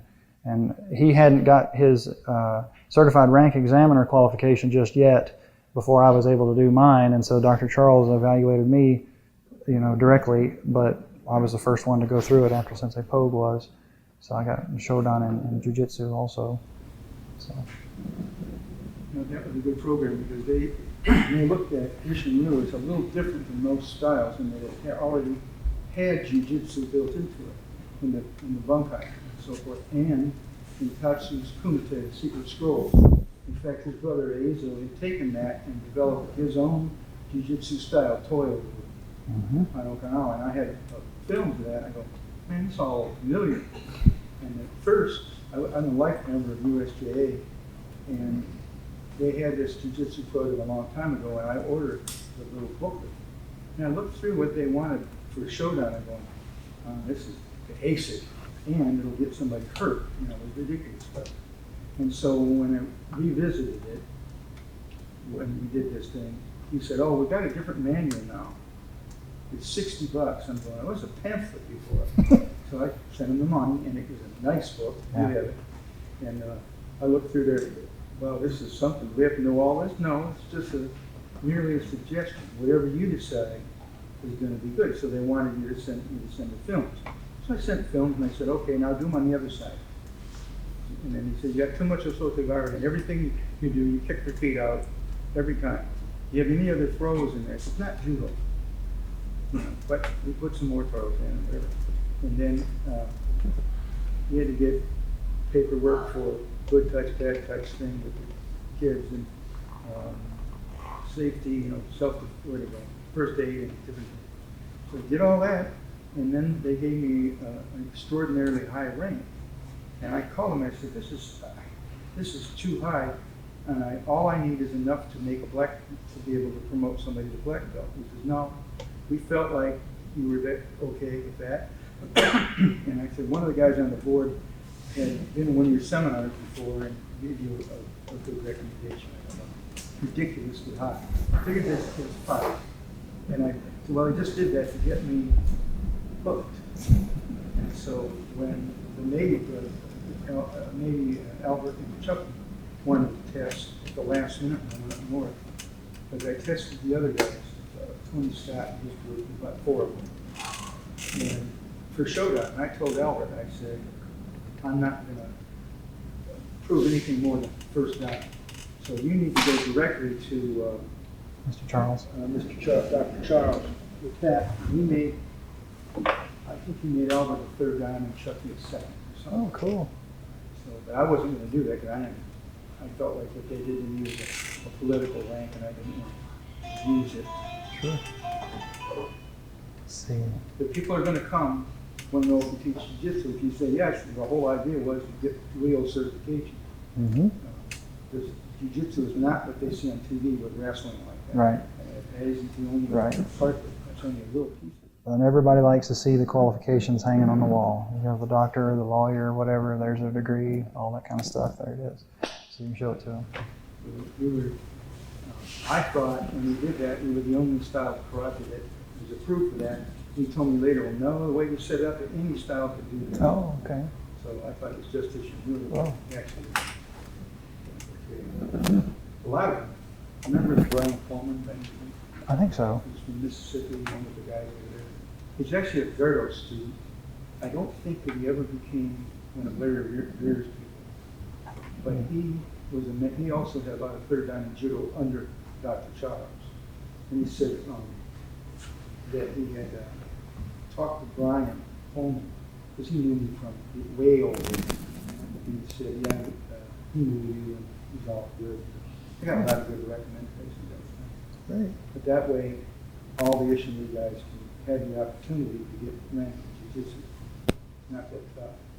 Oh, it But really they turned out not to charge, be. ends up charging about $300 or $400. Yeah, something like that. It's Oh, not cheap, $300 and but it's $400. not horrible either. Yeah. It's not like teacher roll that wanted $1,900 to somebody who wanted. Oh, yeah. Some people all fighting for it. I think something else came up while I was thinking about it.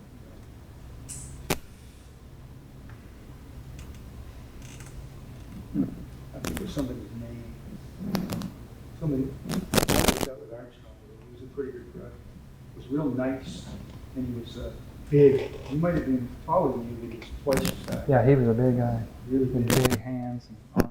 Big guy. He did boxing, and he did some other type of karate before he went to Isshinryu. He claimed that, but Sheeto or something, I don't know what it was. Anyway, so he was a pretty tough guy, and for a big, basically a fat guy, he did pretty tough. His cutters are actually better than any of the other ones you mentioned. You told me Van Gilson was extremely good. Is there anybody that can defend? he has some on his YouTube, or not YouTube, but on his Facebook page. I think so. I'll look that up. Yeah, I don't think his Facebook has closed his Van account. Gilson. Yeah, Walter Van Gilson, yeah. Cool picture, I sent it to you, said, who's the issue? It was, I think the Martial Arts Industry Association did a, like on karate icons, and Chuck Norris and Joe Lewis in a picture, they're squared off fixing to fight. Yeah. Back in the day, and there's an Isshinryu guy back there in the stage and stands as center judge, and I said, well, who is this guy? It's And Armstrong. It was Armstrong, and I said, that's neat to have in the dojo. Yeah, That it's picture. pretty cool. He right away, he got that 8th degree, which was extremely high. And there wasn't very few people in the whole country that had any kind of rank like that. So he immediately was accepted by the other styles. And he was a good judge, and he was a good karate. He was smart.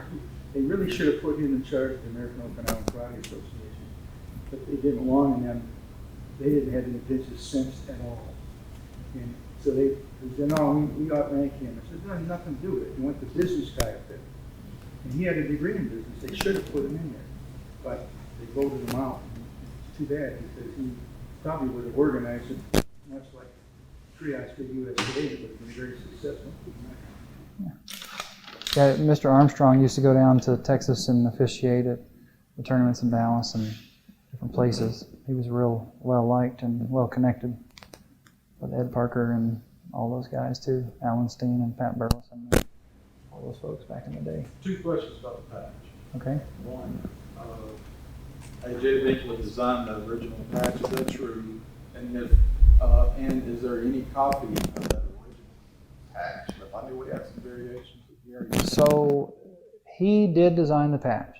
He said that there was no standardization and people were wearing various things, you know, like had an Island Okinawa patch or something and said Isshinryu written there, or had a, you know, a twist punch or something. And so he wanted something that everybody could be wearing to be unified.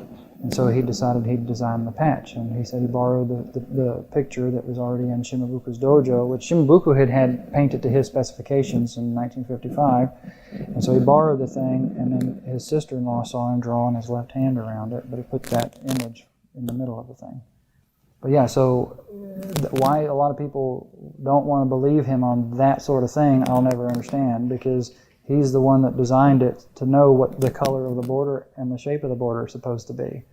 So what happened was the patch maker didn't speak English very well, and of course Vincula's Japanese wasn't very good either at the time, so there was a miscommunication on what color it was supposed to have been. He said that he wanted a metallic gold border. It actually said a real gold border, but it was more costly than they could afford.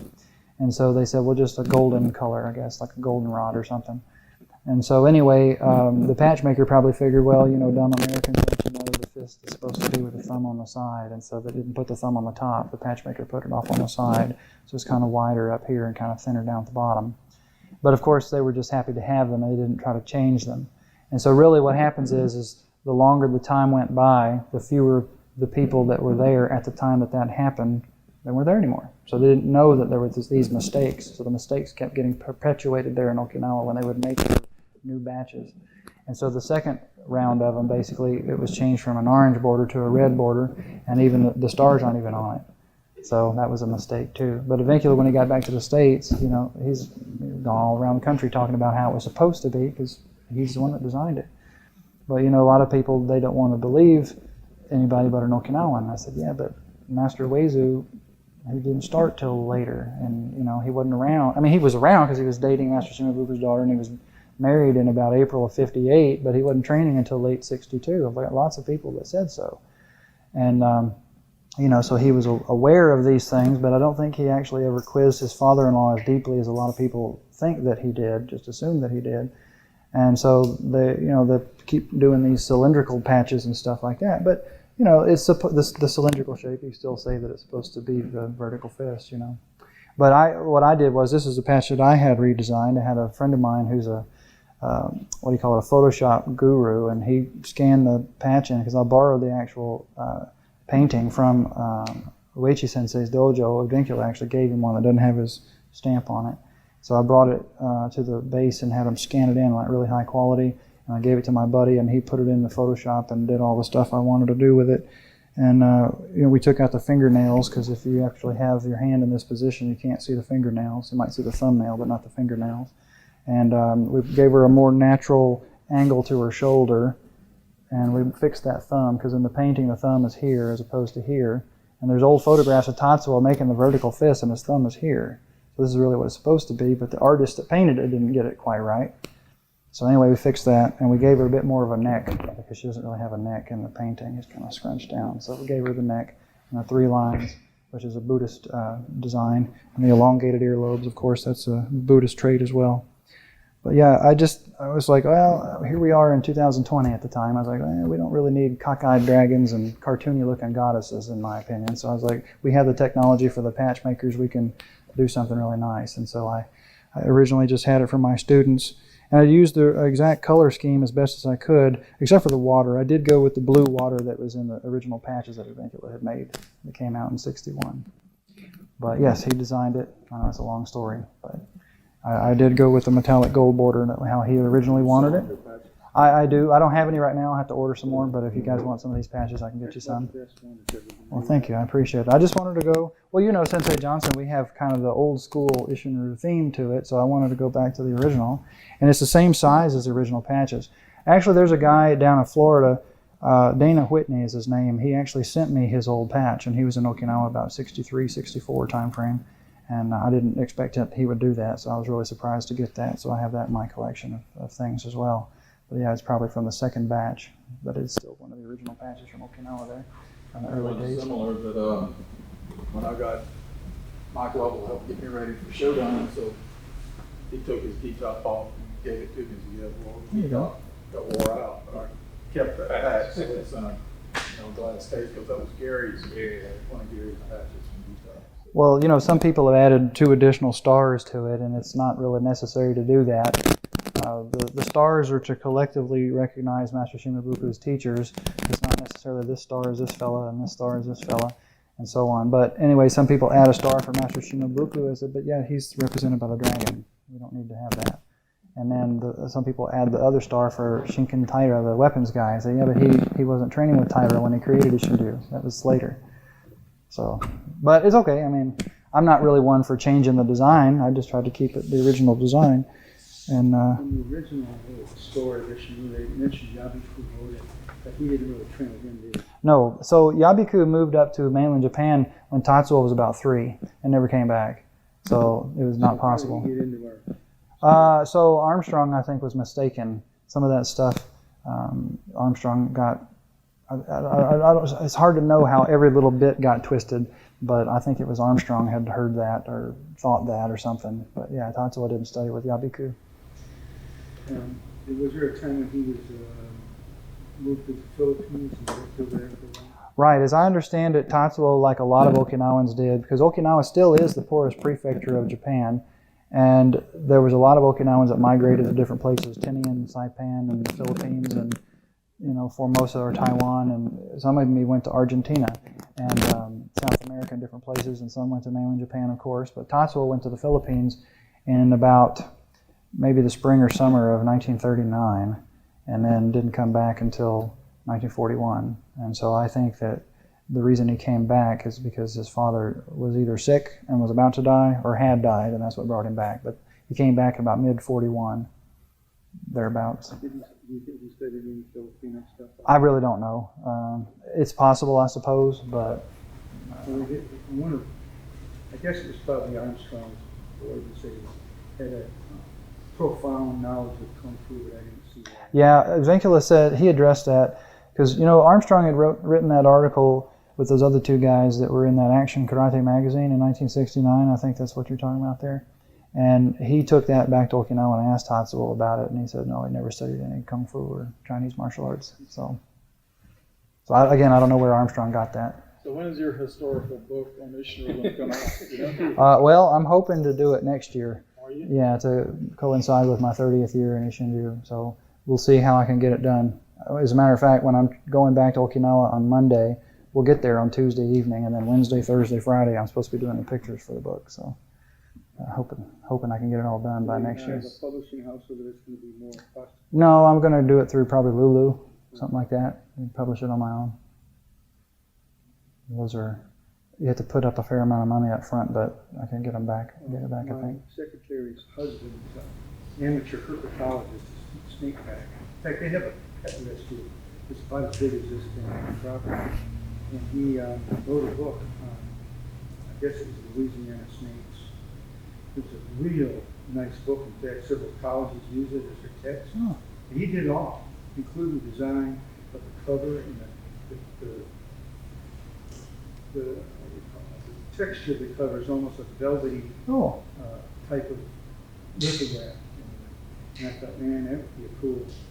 And I asked her, I said, you know, how much of that, if I write something out, I was going to write one, but it wouldn't be historical. I would probably, in the book, actually refer to your book. Oh. You know, if you want to know more history, buy this one, because I don't know that much about it, a little bit. And so, but I wanted it to be kind of a picture book and storybook type of. And I said, how much of that would Michael do for me? She said, he doesn't want to ever do nothing. He did everything, wrote it out, laid it out, typeset it, did it, everything. So he could possibly afford to do it. Mm-hmm. Right, it could be expensive. Mm-hmm. And it's getting cheaper, as I understand it, to do colored photographs in there too now. So I may have to have, you know, some colored pictures in there too. But no luck getting anything out of the photographer down in Costa Rica. Art Smiley?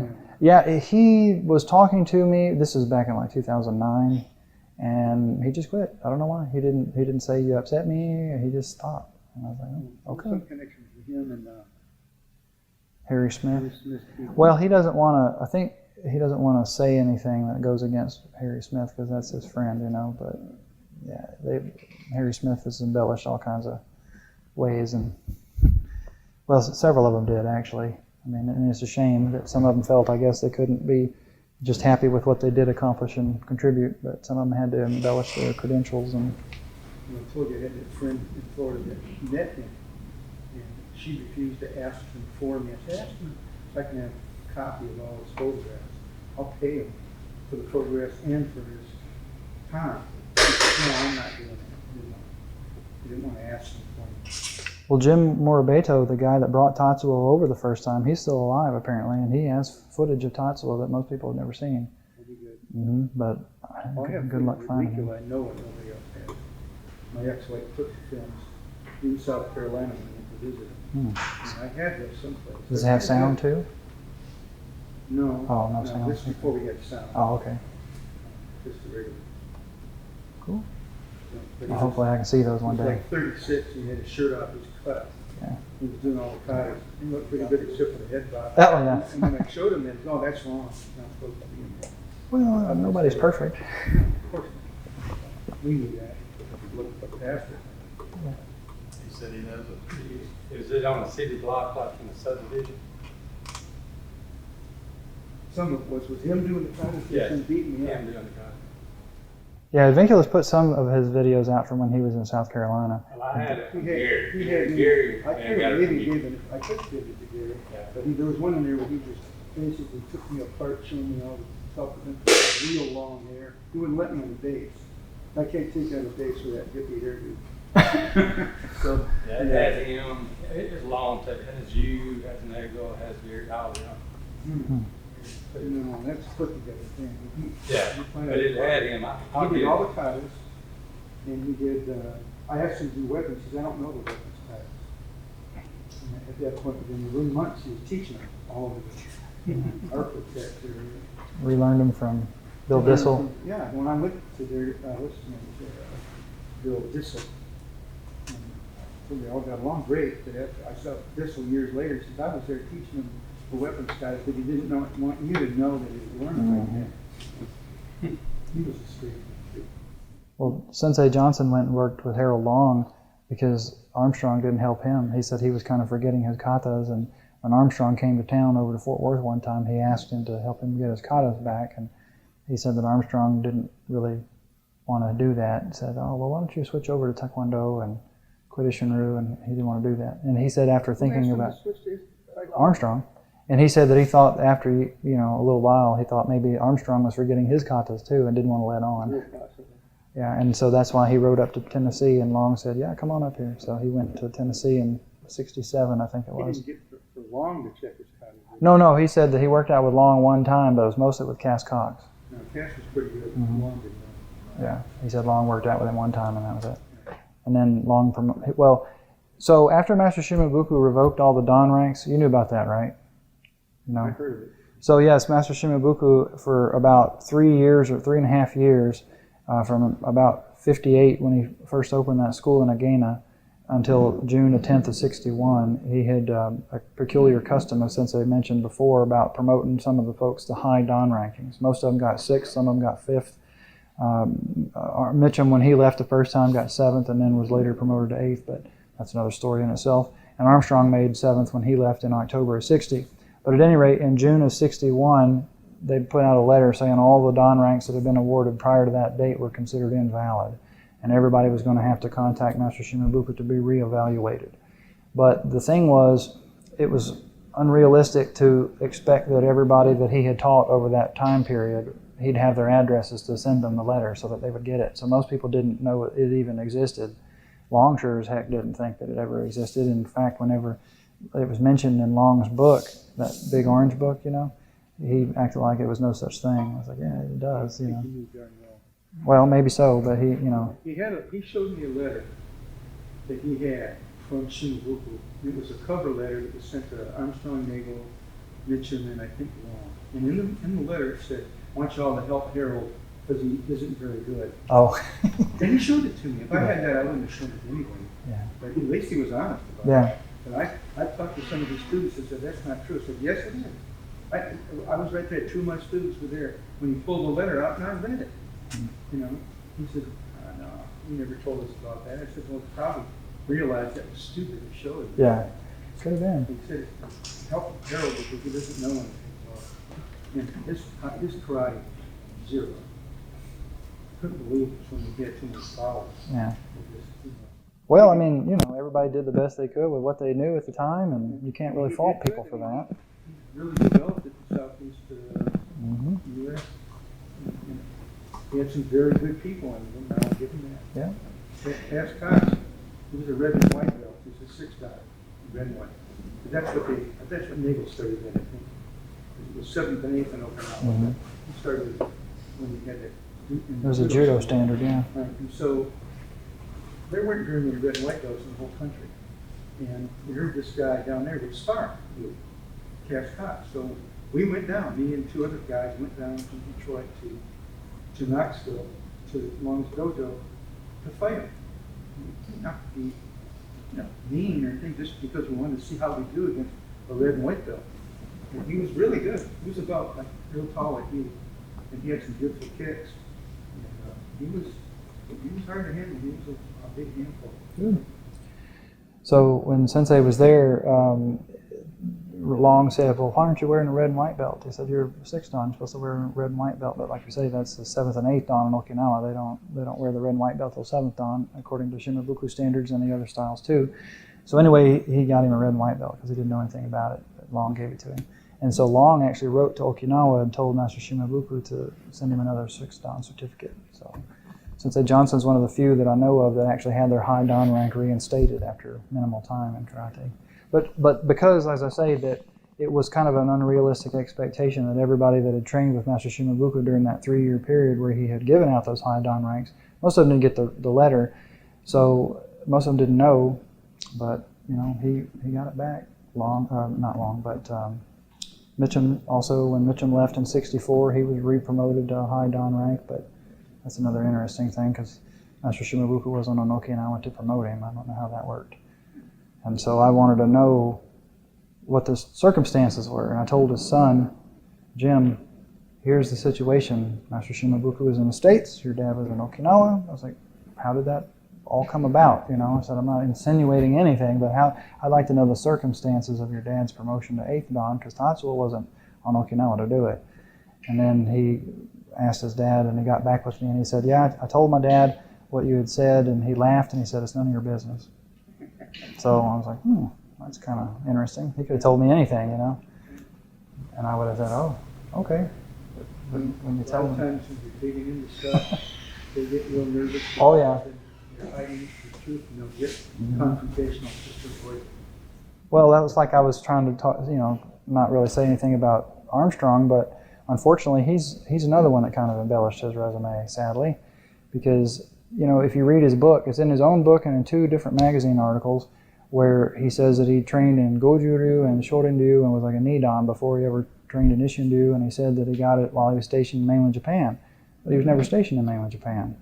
He was only in mainland Japan for about a month when he was awaiting transportation to go fight in the Korean War. And there's no pictures of his teachers or the dojo that he trained in, no certification, no certificates, nothing. Nobody's ever, I never heard of anybody that ever even mentioned the names of the people that he's supposed to have trained with. Right? So you'd think you'd have some proof. Even in the something when he started, when he went to the dojo, Tatsu had to do something. He Kata with him. He said, Nidan haha. Yeah. So I mean, who did he get it from though? Where was the dojo? It didn't even say the name of the place or the senior people in the school or anything. And but yeah, he was not ever stationed there. And then when they sent him from Korea, they sent him straight back to the States. He didn't go back to mainland Japan, and he was never in Japan again, based on his service record. And then, you know, I've had several people that try to downplay the importance of the records, and they say, "Oh, you can't go by the records." What do you mean you can't go by the service records? Or service records that's the record for the reason that they exist to be the record, you know. And they wanted, some of these people, of course, that's the cognitive dissonance. They don't want to admit that what they were taught was not correct. It doesn't sit well with what they believe. And, you know, so they were trying to justify it anyway. And they wanted to act like he was some kind of essentially a spy kind of person, you know, top secret this and that. I say he was not, that's not what he did. He was like an Amtrak guy, amphibious tractor guy back in the day. So, yeah, he was part of the Incheon landing in 1950. And, yeah, he was in Korea. But he didn't have time to go train in karate. He had a job to do. You know, but Long was on Okinawa for about 12 months. You know, Harry Smith was on Okinawa about 9 months. You know. Nagel, in his stuff, he said he would study Goju before he went into the service. Yeah, he did say that. But I don't think so, because the first Goju came to the States in about 59. Yeah, so again, who did he train with? Yeah. There wasn't anybody. He tried to say that just to say, oh, I had more karate before I started. It could have been, yeah. It's like, just be happy with what you do. Like, you know, we would have respected these guys, in my opinion at least, regardless, because they were the ones that had trained with the founder and we hadn't. So they didn't need to try to make it that they had more time than they actually did on the island and whatever. There's a whole plan there, and they really only worked out short time. Oh yeah, some of them. I don't see how they got all those cutters in 7 months. How they did it. Well, I mean, some of them learned pretty quick, you know. But yeah, still. But in those days, Master Shimabuku in the late 50s, his standard for Americans. Now, if he did something different for Okinawans, I'm not 100% aware of it. But he probably had a little bit more stringent rules or regulations for the Okinawans getting black belt. But for Americans, it was only about 6 to 8 months of training, you know. And originally, before he opened the Agana Dojo there in Kyan Village, he would just have white belt and black belt. And then in 58, he added the green belt in there. It was about 3.5 months or 3 months, something like that, to make green, and then another 3 or so to make black. Sounds like that he put a lot of pressure on the Marines. As Mr. Johnson said, he'd walked through it 2 times, said, okay, now you do the whole thing. Oh yeah, it was, so when Sensei Johnson was learning Sun Tzu Kata, he said he saw all these Marines and making black belt, and he was interested in making black belt. And he knew that if you learned Sun Tzu, you could make black belt soon thereafter. And so he said that this particular day, there was that he asked Master Shimabuku about learning Sun Tzu Kata. He said that Tatsuo looked down and saw this big pile of tuifa that was on the floor in the dojo, and he said, "Oh, Kechi tuifa." And so he said, "Oh no, not another kata between me and Sun Tzu." So anyway, he learned that kata, he said, about 3 or 4 days, the tuifa kata, and then he was on Master Shimabuku again. "Sensei, when can Kechi Sun Tzu?" And he said, "Okay." And so he showed him Sun Tzu kata, and then he said, after about, I don't know, maybe 3/4 of the kata or something, he said, "Now you do." And he said he couldn't remember but about 1/3 of what he was shown. And then he said that Master Shimabuku said, "Oh, number 10, never learn," and walked off and left him. So he had to learn the rest of the kata from somebody else, and then he was, back to having Master Shimabuku check it out. And he said he wasn't looking for a promotion immediately or anything like that, but he was just like, "Sensei, when can Kechi black?" And he said, "You know such and such a kata?" And he said, "Okay." And he said, "Okay, you do, and I'll look at it." And so he did 2 or 3 katas, and then Tatsuo just magically said, "Okay, Kechi black." That's it. And then he said he went to the sporting goods store and he bought him a black belt, and he was a black belt. But he was astounded. He didn't mean right then and there. He just thought maybe, when can I test for black belt in the future, But yeah, Tatsuo, he did things a little relaxed. That lasts over time. Oh yeah, unfortunately, he was really too lax on a lot of things that we Westerners would have cared about. And it was very difficult to standardize a style of karate in that manner. But on the other hand, though, that is a very Okinawan way of doing things. They don't necessarily always have rigidity in what they do in their everyday life. So because Tatsuo himself had trained in different styles or types of karate, he knew that there was more than one way to do stuff. So it didn't necessarily matter if you did things a little bit different. Really, the consensus seems to be that if you weren't doing something that he considered to be blatantly poor technique, he'd let you get away with it. But even then, if it was substandard technique in his eyes after you did it 2 or 3 times and he corrected you and you still didn't get it right, he just kind of left you on your own. So either you figured it out or you didn't. And so that kind of plays against us too later down the road, because some people in the States came back doing stuff they thought was right and it wasn't. And I'll give you an example. And when Sensei Johnson went back to Okinawa in the summer of 1970, he said that one of Armstrong's students was there. His name was Jim Vodar. He was a Marine Corps lieutenant. And he said that Vodar was not punching correctly. He was flipping his elbow when he was punching. And he said, "Vodar, you're not punching right." He said, "Oh, don't tell me that." He said, "Other people have been trying to tell me that too." And he said, "Well, you're not doing it right." And so he said, Shinsho, the younger son of Master Shimabuku, was there, said, Seiso, they called him, said, "How do you punch? Is it like this?" And he said, "Vodar, punch." And Vodar did his punch, and Shinsho didn't say anything. And he said, "Or is it like this?" And he put that elbow down when he punched. And he said, Shinsho said like that, talking about the way Sensei Johnson had done it. And then another thing they were arguing about was how big a step to take in Naihanchi. And Sensei Armstrong apparently was teaching a big step there. And Sensei Johnson had said he was taught a small step there, but because Armstrong outranked Sensei Johnson, Vodar didn't want to listen to Sensei Johnson, even though they were here, or Okinawa, same time together, had the same teacher. Kind of stepping his foot, especially at the big tournament. Everybody visits it. Yeah, well, even with something as simple, when they were addressing that very thing with Master Shimabuku, they said, "Sensei, in Naihanchi," and Tatsuo said, "Hi," and he said, "This way."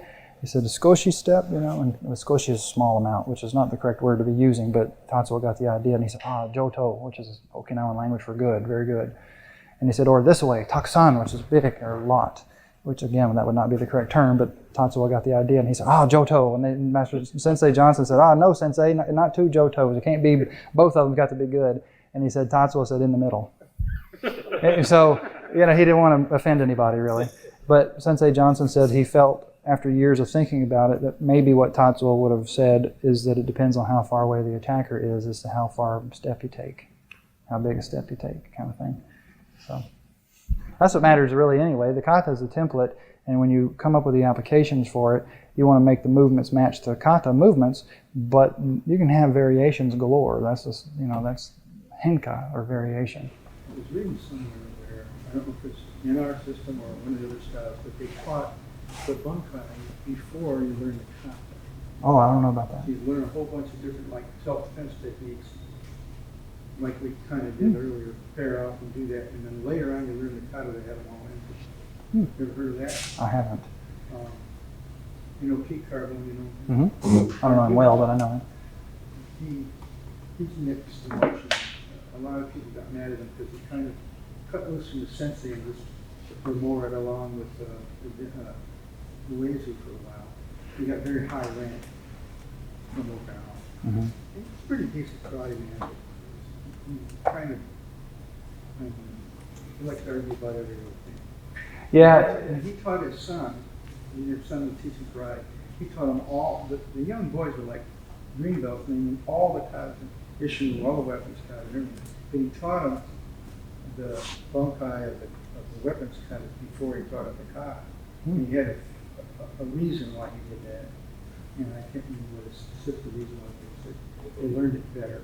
They knew what they were doing.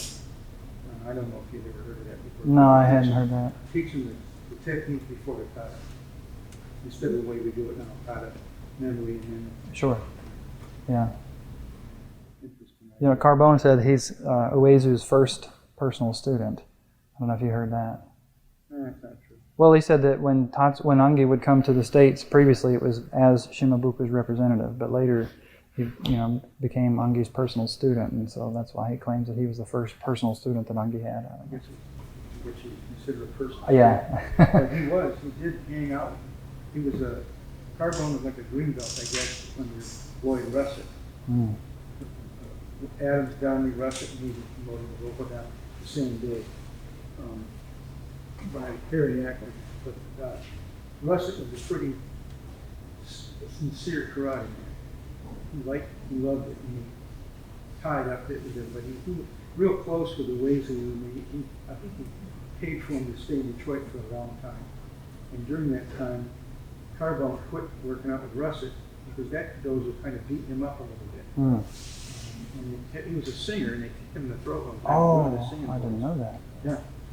He's a good musician too, but I didn't know he was a singer. He told me that he ruined the singing voice. They hit him in the neck. The guys in that dojo were particularly rough. And Russett didn't care if he got hurt or not. Anyway, so he hung around anywhere Uezu went, Carbone was sure to go.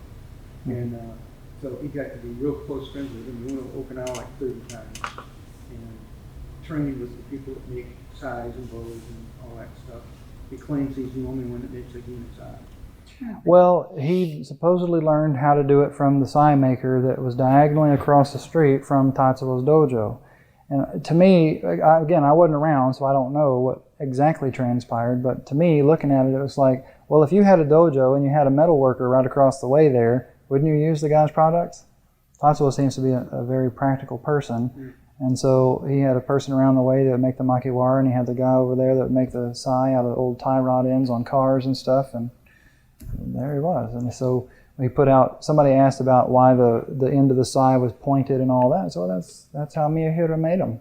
I don't know that Tatsuo told him to do that, but see, Carbone wants to make out like it's got some almost like magical or mystical properties to it or something, and I'm like, Pyramid. yeah, something, and I like Mr. Carbone, and I, we spent a fair amount of time in Okinawa together, and he let me talk to his students and about the history stuff and everything, so I like him, but I just think some of that is This is me in Shreveport.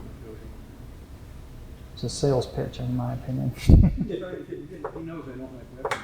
He tried to talk me into studying it more, showing me why, and I don't care. If I want to strengthen up my wrist, I can use weights. I don't need the bow. Yeah. Well, he knows the stuff, though. Oh, yeah. He's something else. He should know it. He didn't like sparring, I can tell you that. But the Miyahira sai that he has, they're not really like Miyahira. Miyahira sai are very light. His are real heavy. They're very well made, don't get me wrong. They'll destroy a bow after about 2 hits. Maybe one if you hit it just right. Oh, he got some good sai. But they're real heavy. And the true Miyahiro-sai are lightweight. And so I don't know if Mr. Miyahiro decided he wasn't going to teach him exactly how to do it, or what the story was, but he claims that he made Mr. Miyahiro. So I haven't seen or haven't held those, so I'm not really sure how those are. But My first set he made, for me, he wouldn't let me pay for it. And somebody stole those out of my office. So he made me another set and wouldn't let me pay for it. So when you always came and did this for us for free, I said, well, it was fun, trying to, you don't owe me anything. Well, don't worry about it, it took me a couple hours. well, there you go. Antique finish on it, print your name in, it's pretty cool.